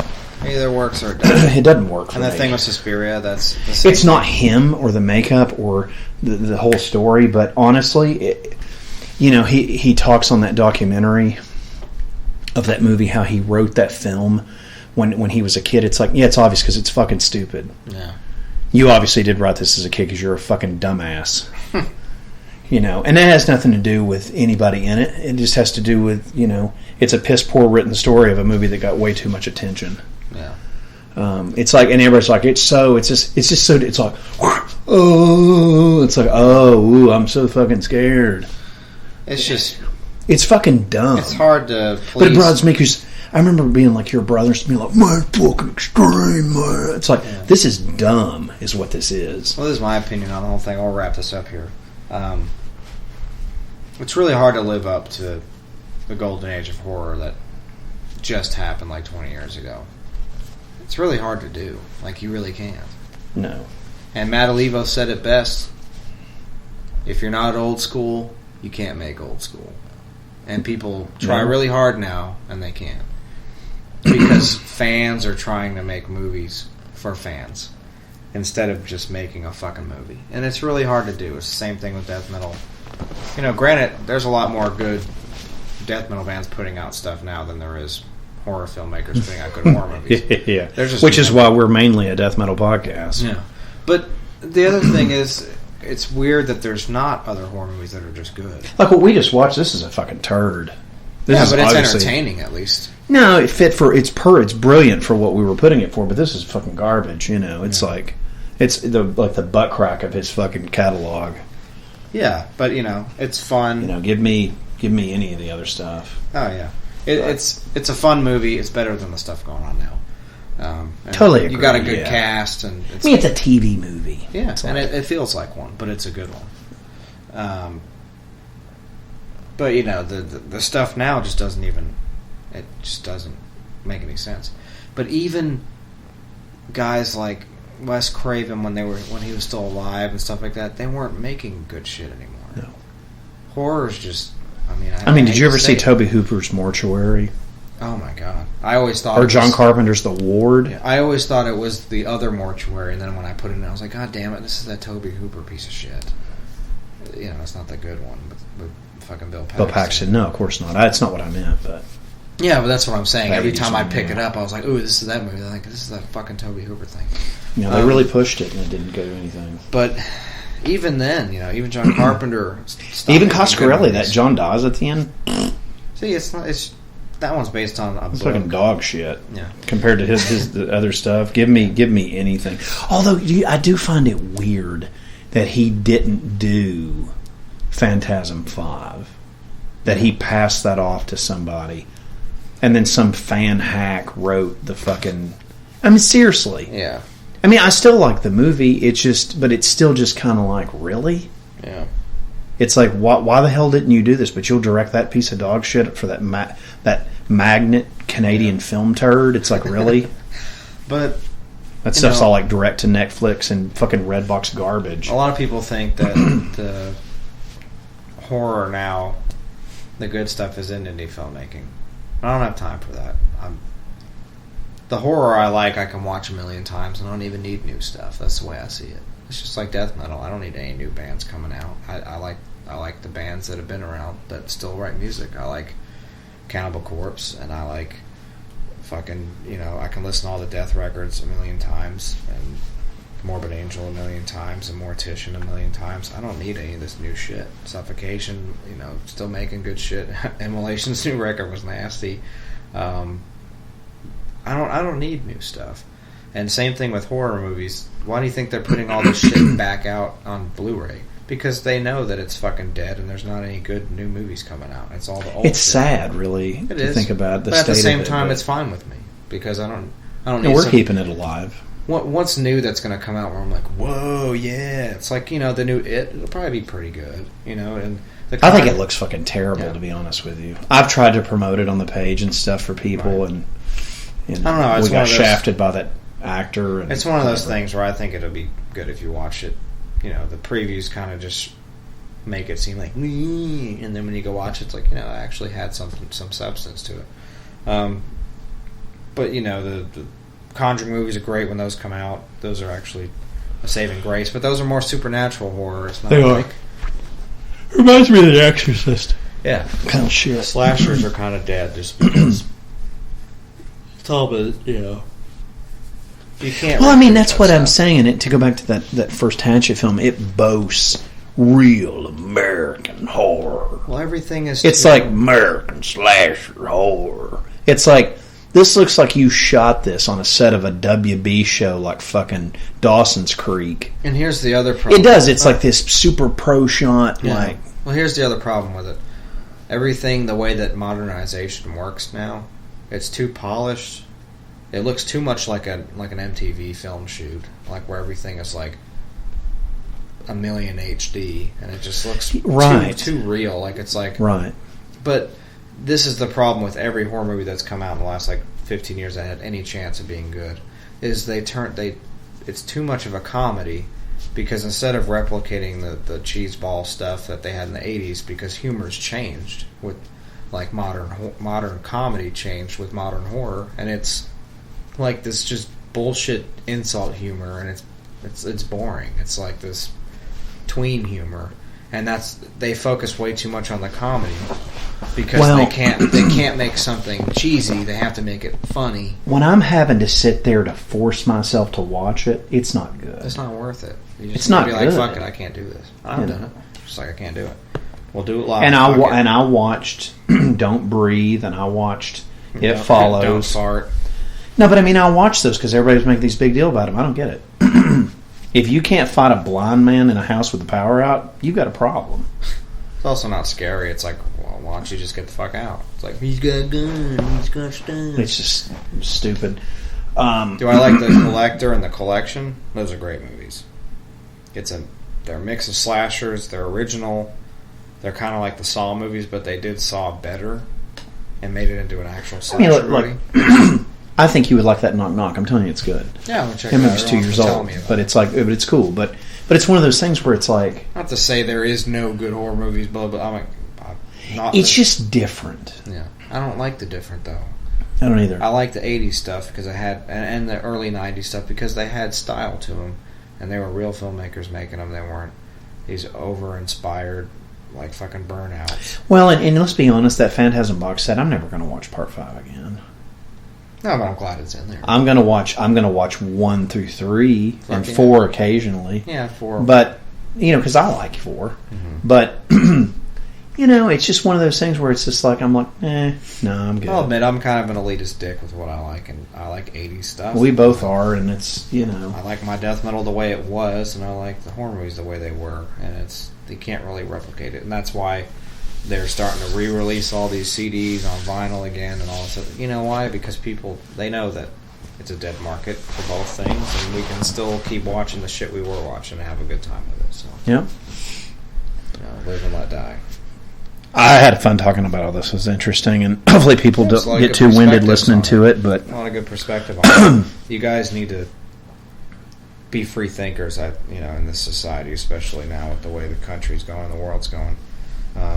Have respect for yourself and dignity to really think about what you like and what you don't like. Don't lead don't follow the pack, lead the pack. Yeah. And don't just say, oh, I gotta like everything Tobe Hooper ever made, otherwise I'm an asshole. Fuck that. That doesn't make any sense. You like what you like based on what you've seen. If you think The Poltergeist is a fucking turd, then it's a fucking turd to you. Is it a coveted movie that made a lot of money? Yeah. But do you have to like it? No. You don't have to like it. You don't have to Metallica Master of Puppets, and you don't have to like Poltergeist. You can like anything you want. You can like whatever the fuck you want. You can have Saint Anger by Metallica be your favorite Metallica record. You think that's better than any of their other albums ever made. Are you an idiot? Yes. But that's my point, is that you have your own opinion about it. Well, we try to share stuff on here, I think, with people, and hopefully they... I mean, a lot of my stuff may seem abrasive. I'm just trying to get people to think and learn about this stuff. Because a lot of people don't know enough about this stuff. In this day and age, you have to be a free thinker. You can't be following under the thought of somebody else. And if you're reading Bloody Disgusting all day long and following their opinions on what has to be this top 10 list of essential horror that you have to like, otherwise... I know, and who the hell appointed them the fucking chief and commander? Or any of that stuff. It's like, you're not a... Well, no, I mean, I don't mind sharing stuff from, like, Rue Morgue and fucking... Well, look, you're not a poser just because you don't agree with their exact top 10 list. Or Horror Hound. I like that stuff, but it's you don't need it. Fangorious, kind of cheap, but it's, whatever. But that Bloody Disgusting thing, I don't know what about it. It's just so arrogant, and so it's like, God, how many beard IPA mastodon things did you do this weekend? It's just just make your own list and follow your own thing. If you want to follow it the way what we have to say, cool. I'm glad you agree with us, but we're not asking you to. We're stating our opinions about things, and you can either take it or leave it and make your own. We'd prefer you make your own, because only you can really enjoy what you're watching and listening to, and we can't do anything about that. So, with that being said, we want to present our two amazing guests the Doctor had on, Trevor and Brian from the Black Dahlia Murder. You can get their new record, Nightbringers, via Metal Blade Records, October 6th. There's a couple tracks online you can go check out right now that's on their YouTube page, and I think it's on their SoundCloud as well. So give that a listen for these guys. And from what the Doctor has told me, what I've heard of the interview, very pleasurable experience as far as the interview end went. And very short. Yeah, very short, unfortunately, but hopefully we'll have those guys on, maybe watch something, do something crazy next time. Always fun talking to these guys, so hopefully you all enjoyed the interview, and hopefully you guys watched the film with us and enjoyed Body Bags, and if not, pick up your copy from Scream Factory or FYE or Best Buy. You can still get this. It's not gone. Probably won't be because nobody likes it. But I think it's great. It's John Carpenter and Tobe Hooper doing their own version of Creepshow. Kind of tells the script, which is cool. You got Stephen King and George Romero on one end, and you got the other two. You got Tobe Hooper and John Carpenter on the other end. That is with the hair. That's Greg Nicotero. It is, yeah. There's all kinds of... Did you catch that just then? I had just now. Yeah. When it That's the only scene he's in, too, is just that part where he's walking the dog like, ugh. He looks like Jans, in that wheelchair fucker in that part. A lot of cameos in this. Sam Raimi's in this, and... I just caught that's who that was. Yeah, it's funny. Yeah, it's got a great cast. Very fun film for a very fun couple of dudes. So shout out to Trevor and Brian again for doing that for us. And we will now bring you the interview with the Doctor and Trevor and Brian of Black Dahlia Murder. And from the Doctor and I here at Phantasm, stay fucking gory.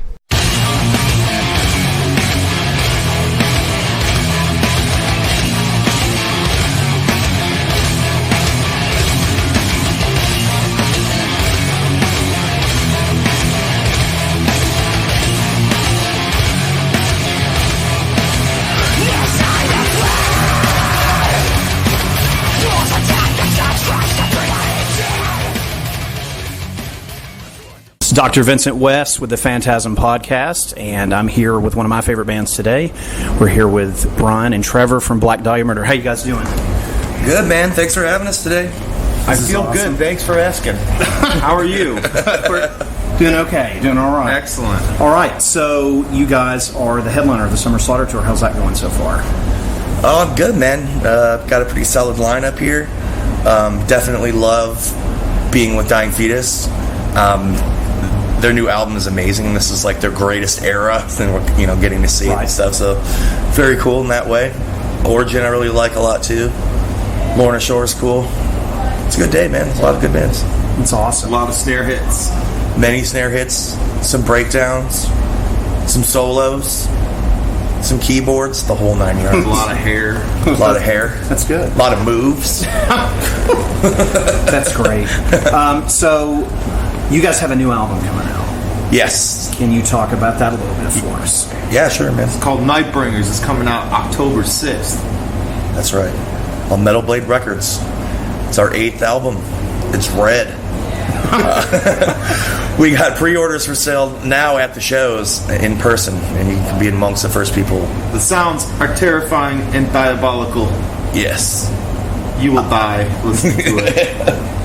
I love the last record. I thought it was the artwork and just everything was a total package. Man. Yeah, it's great. Thanks, I appreciate that. And I saw you guys. We actually both of us. We saw you last year with Napalm Death. Was the last time we saw. Cool. And that was Killer Bill. That was fun. Got to talk with Shane that night, so he's become a good friend. So this is awesome, and have you guys on. Shane's a cool guy, man, for sure. Yeah, we went and saw him with Braheria, and that was crazy. Nice. That was a crazy show. So you guys have a lot of tour plans, I'm assuming, with the new album coming out. Oh yeah, I mean we're just getting started, man. Pretty much on 2 years of madness, I'm sure. Around the time this tour closes up, we'll be announcing some stuff. And get out there and play some new songs. Oh yeah. Yeah, another U.S. tour. So for October. Well, that's cool. It's always, I mean, you guys tour so much, and then when you do, because I got to see you with Carcass too a few years ago, so that was really cool. That was the highlight of my life, probably. I mean, that was one of the coolest things you'd ever gotten to do. So. Well, you know that Napalm Death show I was talking about at Masquerade. I think that was the last metal show in there. Oh, that's crazy. Yeah. We'll be going to the new one tomorrow, I guess. Checking out the new one. Have you guys not been there yet? No. It'll be it's actually pretty cool.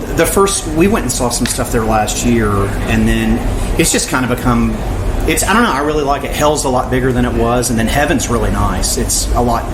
I mean, it's not the same. Well, it has the same floors and stuff. That's cool. Yeah, but it's all spread out. Like if you've ever been in the Underground Mall Atlanta, that's pretty much what it is. Okay. It's at the bottom of it. Okay. Yeah. The one that's in the train station and stuff? Okay, yeah. It's down where they got that awesome fried chicken. Yeah. But it's pretty cool. I like it. It's bizarre because I think most of the stuff it's like going into a haunted house because all the top level, all the stuff's out of business, and you just go to the bottom and all that stuff's open. So it's kind of cool. I think you'll dig it. It's pretty awesome. Yeah. So let's talk about Nightbringers. Did you want to know, man? Who did you guys use to produce the album? Well, we produced the album, but we did a fair amount of tracking with Ryan Lee Williams and Joe Sincata, and it was mixed by Jacob Hansen. Cool. Out of Denmark. Nice. Sounds pretty killer. He did a great job with it. Yeah, it was nice to have that European touch, I guess, because we're definitely highly Scandinavian sounding, you know what I mean? Oh, so it was cool to go to Europe with it for once. It's awesome. I think it definitely worked out. The last album, one of the things that I liked was it felt like to me you guys, I don't know, because the Unhallowed was my favorite record, and I loved it. I love that record. I don't know why. It just, with the time that I heard it, and I really enjoyed it. And then it was like a progression, like every record, and some get into more than others. But it's like it's such a varied catalog, but it's still you guys on every record. And I'm excited to hear the new one because I have no idea what's in store for me. So it's always interesting to hear what you guys do with every record. Well, thanks, man. I mean, that's definitely a goal to be recognizable from album to album, you know what I mean? But also to do new things, too. I think this album has the most new ideas, the most variety, song to song, and I don't know. I think it's really exciting stuff. When I heard it, I was damn excited to write on it. So now on the Facebook page, is that a teaser of the artwork, the new? Yes, that's the bottom right corner of it. We're dropping a banner tonight that'll be behind us during the new song. Nice. Give people their first glimpse of it. And the pre-orders you can pick up now have the artwork on them too. The pre-orders, it's like a laminate that you'll buy at the merch table. Oh, that's awesome! So you can pick up the new album, get it pre-ordered early, and get a laminate and everything. That's cool. That's awesome. It was it was a good idea to get more physical copies in people's hands. You know what I mean? It's hard to do these days. So sure, if we can stand at the table and make puppy dog eyes at them, that's great. That's really cool. And we'll kind of jump into this here. We also do horror stuff on this podcast. I have to ask you guys this because I'm a big fan of this game, even though it sucked because I got blown off by the creators. I wanted to have them on the podcast, but have you played the Friday the 13th game? No, I've watched a bunch of demos of it and stuff. I thought it looked really cool. It's fucking fun. It's very addictive, and it's the only thing with it is the fucking team killing, and it kind of ruins it. People will get on there and just, if you're running with like a boat part to escape, someone will just blow you away with a shotgun or hack you up for no reason. I wish they would take the team killing out because it kind of ruins it. Because it's like we're supposed to be working together to get the hell out of this. That's it's like it wasn't counselor on counselor, but yeah. I mean, you can play either side though, right? You can be you can be Jason, and I have more fun playing as a camper, honestly, because it's like the Jason thing. Unless you're good at it, it's really convoluted trying to use him. It's like because people have been playing it so long now, they'll just run immediately and get off the stage. It's like it's if you can play as Jason, I've played against some that were just really good. It's like, especially if it's either part 8 or part 9 Jason, you can forget it. If they catch you, the kills in it are great. Tom Savini helped do some of the, like, help them with the kills in it. There's like stuff where he'll put you in the fireplace and burn your face off and stick your head in the door and smash it to death, and it's pretty cool. You should check it out. It's fun. I will for sure. Yeah, it's really cool. First horror movie you guys saw that you were like, fuck yeah, when you were a kid? Oh, man. First horror movie I ever saw, I think, was The Birds, and my parents showed it to me. Nice. And, it scared the shit out of me, for sure. Classic. I don't think I knew at that point that I was going to be, like, into horror. That came pretty shortly after, but at that time I was pretty scared of it, for sure. Your the one video is like Creepshow page for page. It's beautiful. It's so awesome. It's I watched favorite. That's awesome. That came out really cool, man. What was your first horror movie? First horror movie that scared the shit out of me.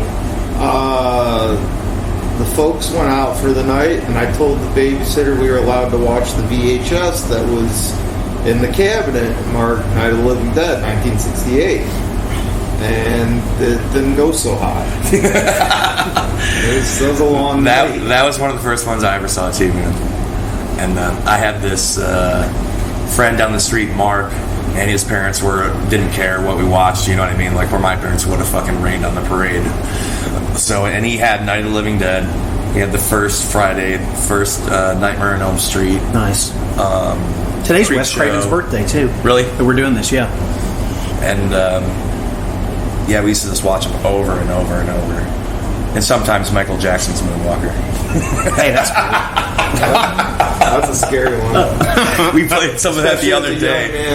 I showed Brandon because he had no idea it existed, and he was blowing his mind. And we were playing the Sega game too. Oh yeah, that game was fun. Yeah, you're just walking around and grabbing your balls and going, "Oh, oh, oh!" Sick. That's great.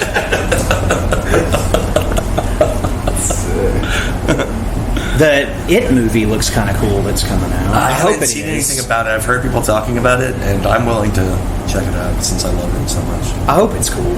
It looks kind of cool. Man, fuck spiders.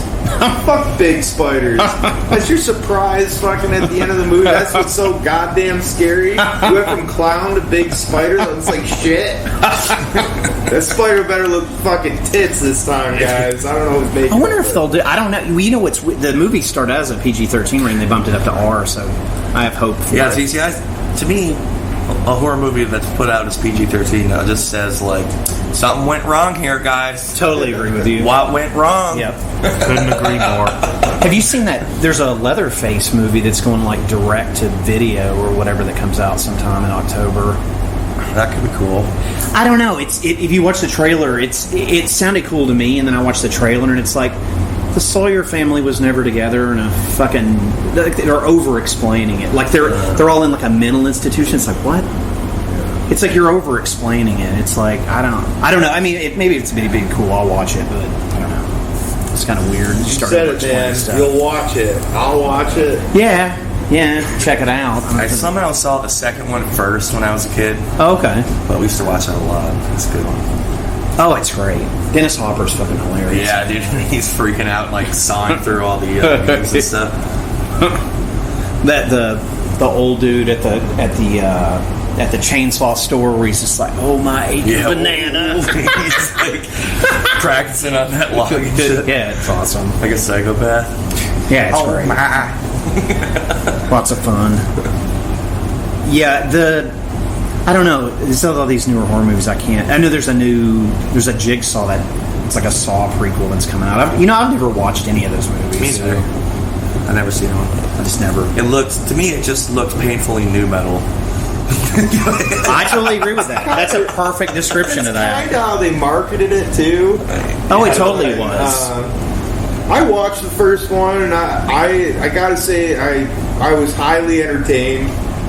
Cary Elwes, is that how you say his name? Yeah, the man in tights, dude. Yeah, he's just so amazing as a bad actor. It was great. And there's a lot of cringeworthy stuff in those movies. I don't know if it's necessarily horror to me, but I think I saw some of the second one, and then a couple of years later I found out there was a bunch more, and I was like, no, I can't do this. I don't need to know the legacy of Jigsaw. My mom likes him. Really? Uh-huh. My other co-host Corey that does this with me, he's a big fan of it. I mean, he's younger. I don't know. I just shot away from it. I don't know. I was like, I don't. Maybe they're good. I don't know. It's like the Hostel movies. I couldn't get into that either. I saw the first one. I thought it was okay. I mean, it's super gory. It's like Final Destination too. It's just like, a whole movie, an hour and a half where you just spend, 5 different times of, just cringing like, oh, this is gonna happen. Oh, this is gonna happen. Oh, it happened.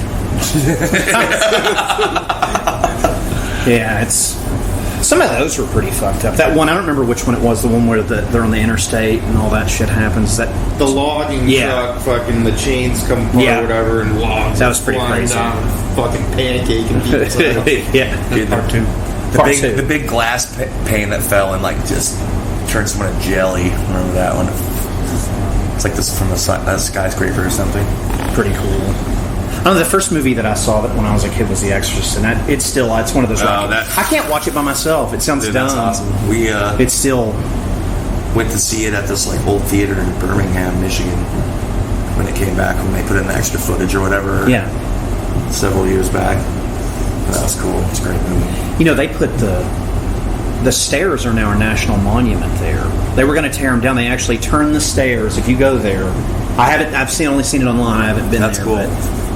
Y'all should do band photos there. That would be fucking sick. That would be fucking awesome. I wonder if anyone's actually thrown themselves down the stairs. I wonder if people trying to crab walk down the stairs. Well, it's weird that I didn't know. I was watching a documentary recently on one of my Blu-rays from that first film, and I didn't realize that the main priest in it... Well, first of all, there were several real priests in that film, which I didn't know. Huh. And then the main priest, his son, is the guy that was Michael in Lost Boys, Jason Patrick. That was his dad. The main priest that comes out the window. Yeah. It's just fucked up. I don't know. I'm a Lost Boys fan. That was kind of cool. This is weird. Yeah, Lost Boys is awesome. 30 years old yesterday. Really? It was in the theater. Yep. Kind of cool. Makes me feel fucking old. We made it. Yeah. And hopefully it won't ever get remade. 40th anniversary. Yeah. I'm gonna cut my hair like Kiefer Sutherland's hair in that movie. Funny story. Dangly earring too. You gotta carry around a box of fucking rice at all times and some chopsticks. He played here 2 years ago. And my friends are like, come down there, dude. We're going to get him to sign Lost Boy shit. I was like, he's not going to fucking do that. They came back and had Lost Boy shit signed. So they sat through his Americana show to get him to sign Lost Boy shit, and he did. They bought him a bunch of beer, and he signed their Lost Boy shit. So I guess that's cool. But yeah, I don't know. I watched a YouTube clip of you talking about horror stuff, and I thought it was really cool. Some of your movies are some of my favorite. Creepshow, Beyond the Darkness. I've never seen that. I'm going to have to find that. Mental, man. It's sick. I'm going to have to see that. You know, it's old, and it's, you know, boring at times, like some of those old movies can be. Sure. But the gore's tremendous. There's the main character, like, embalms his lady friend at home because he's like taxidermy is his hobby, and it pulls no punches in those scenes, man. It's brutal. And there's a part where a girl gets her fingernails ripped out one by one with like pliers. Yeah. Brutal. It's awesome. I'm gonna have to watch that because you mentioned. I thought I knew about every horror movie. I'd never heard of that. So that was good, dude. Yeah, it sounds awesome. I guess my favorite, like if they made me pick one, Reanimator is still probably my favorite. Yeah, that's great. The movie's fucking sick. That's where I took my name from. I took it from Vincent West. I took Vincent Price and Herbert West. So just threw it together.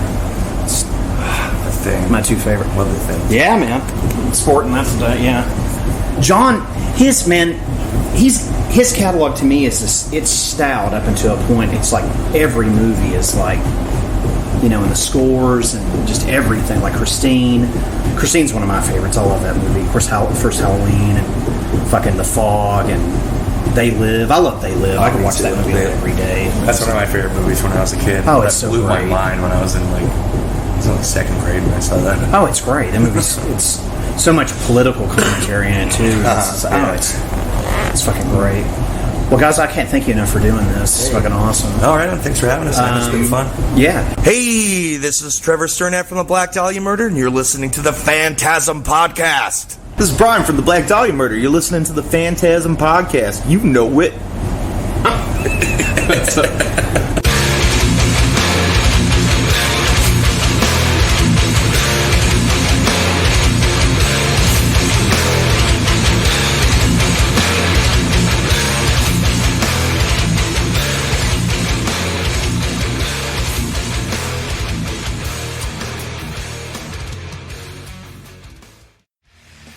Coming soon from Phantasm.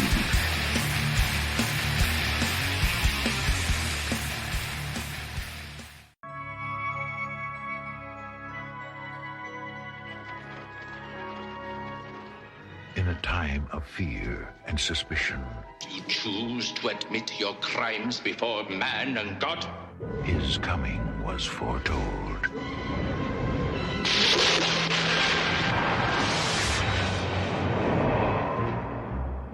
Now, he is here. You know the signs. You are bewitched.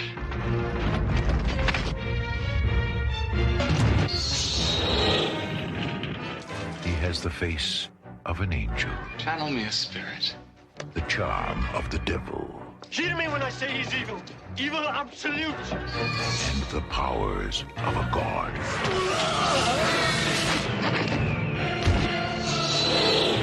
Satan also has one son.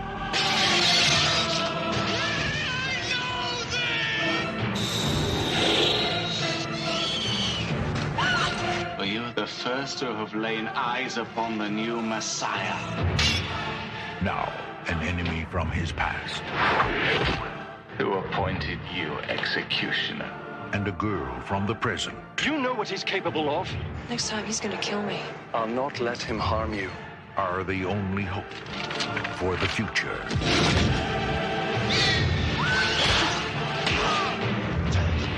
This is the terrifying adventure that could set the world on fire. Warlock.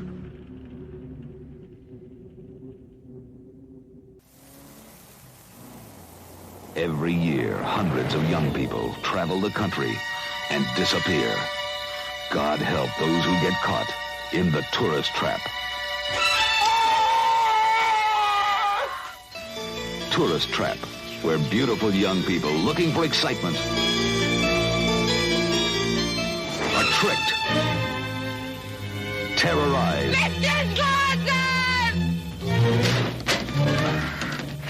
trapped. Let go!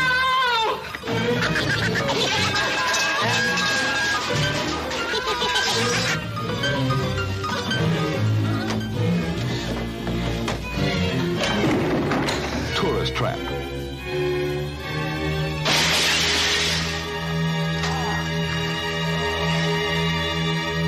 Shock you can see.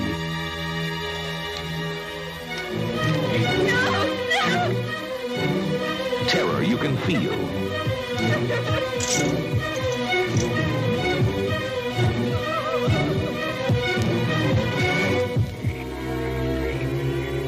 Heart-stopping suspense that makes this the nightmare that never ends.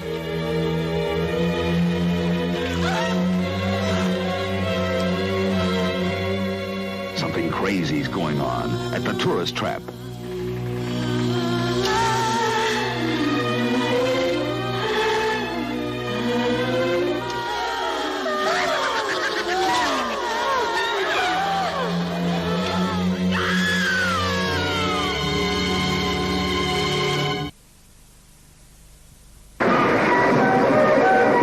To see may shock you. It may frighten you more than you've ever been frightened before. Don't worry. It's only a maddening, horrifying nightmare. Or is it? What are you gonna do? Fire some flares. Did you give her the pills like I told you?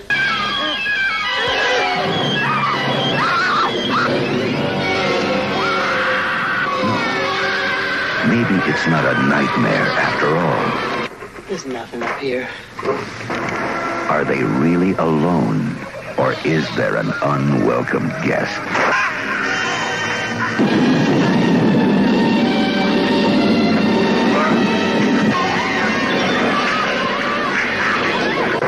Is this a nightmare? Or is it the fears we all have when we're alone in the dark? And if it's only a nightmare, why is everybody dead? Prepare yourself, because you will never want to be alone again. Prepare yourself for the Slayer. There is something in the streets. Something in the shadows. Something in the dark that kills. You're trying to tell me 2 kids did this? Just got a statement from an eyewitness that said he saw the kids attack her. Officer! Oh, thank God it's you. The head was unstable and there was a deceleration injury. You think a cop did this? Why not? You automatically assume that it was a police officer instead of some lunatic son of a bitch dressed up like a cop. He didn't kill the girl. He wanted a witness. He'll kill again. He enjoys killing. He strikes without cause. Without mercy. Who's he killing?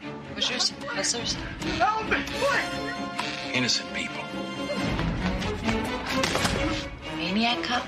You may be getting information from inside the department. That means he is one of us.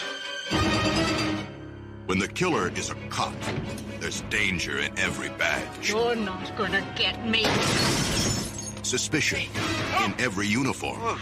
Since when is my personal life any of your business? Since your wife was found dead in a motel room. When a cop turns killer, no one is safe. You see a cop, you cross to the other side of the street. He'll find you wherever you are. Bye, squad. He'll destroy you, whoever you are. Broke out of your cell, you killed them all. It wasn't me, it was somebody else. I didn't do any of this. Now they think they got the guilty man, so you'll be free to get to the mayor and the commissioner. Reason cannot stop him. Bullets cannot kill him. This is one maniac you'll have to face alone or die. The choice is yours. You can fight him. Remain silent forever. Starring Bruce Campbell from Evil Dead. Maniac Cop.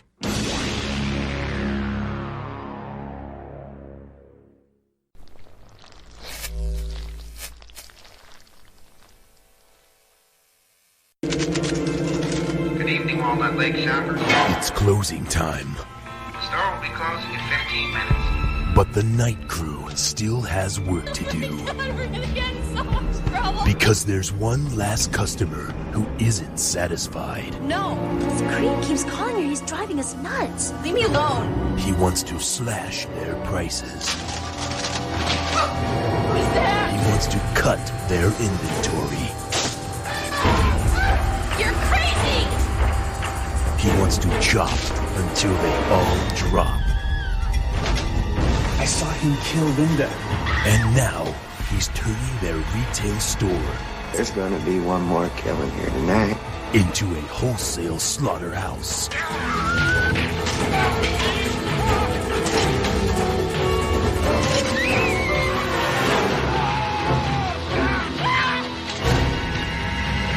From the producers of Evil Dead 2 and Pulp Fiction comes a new chapter in terror.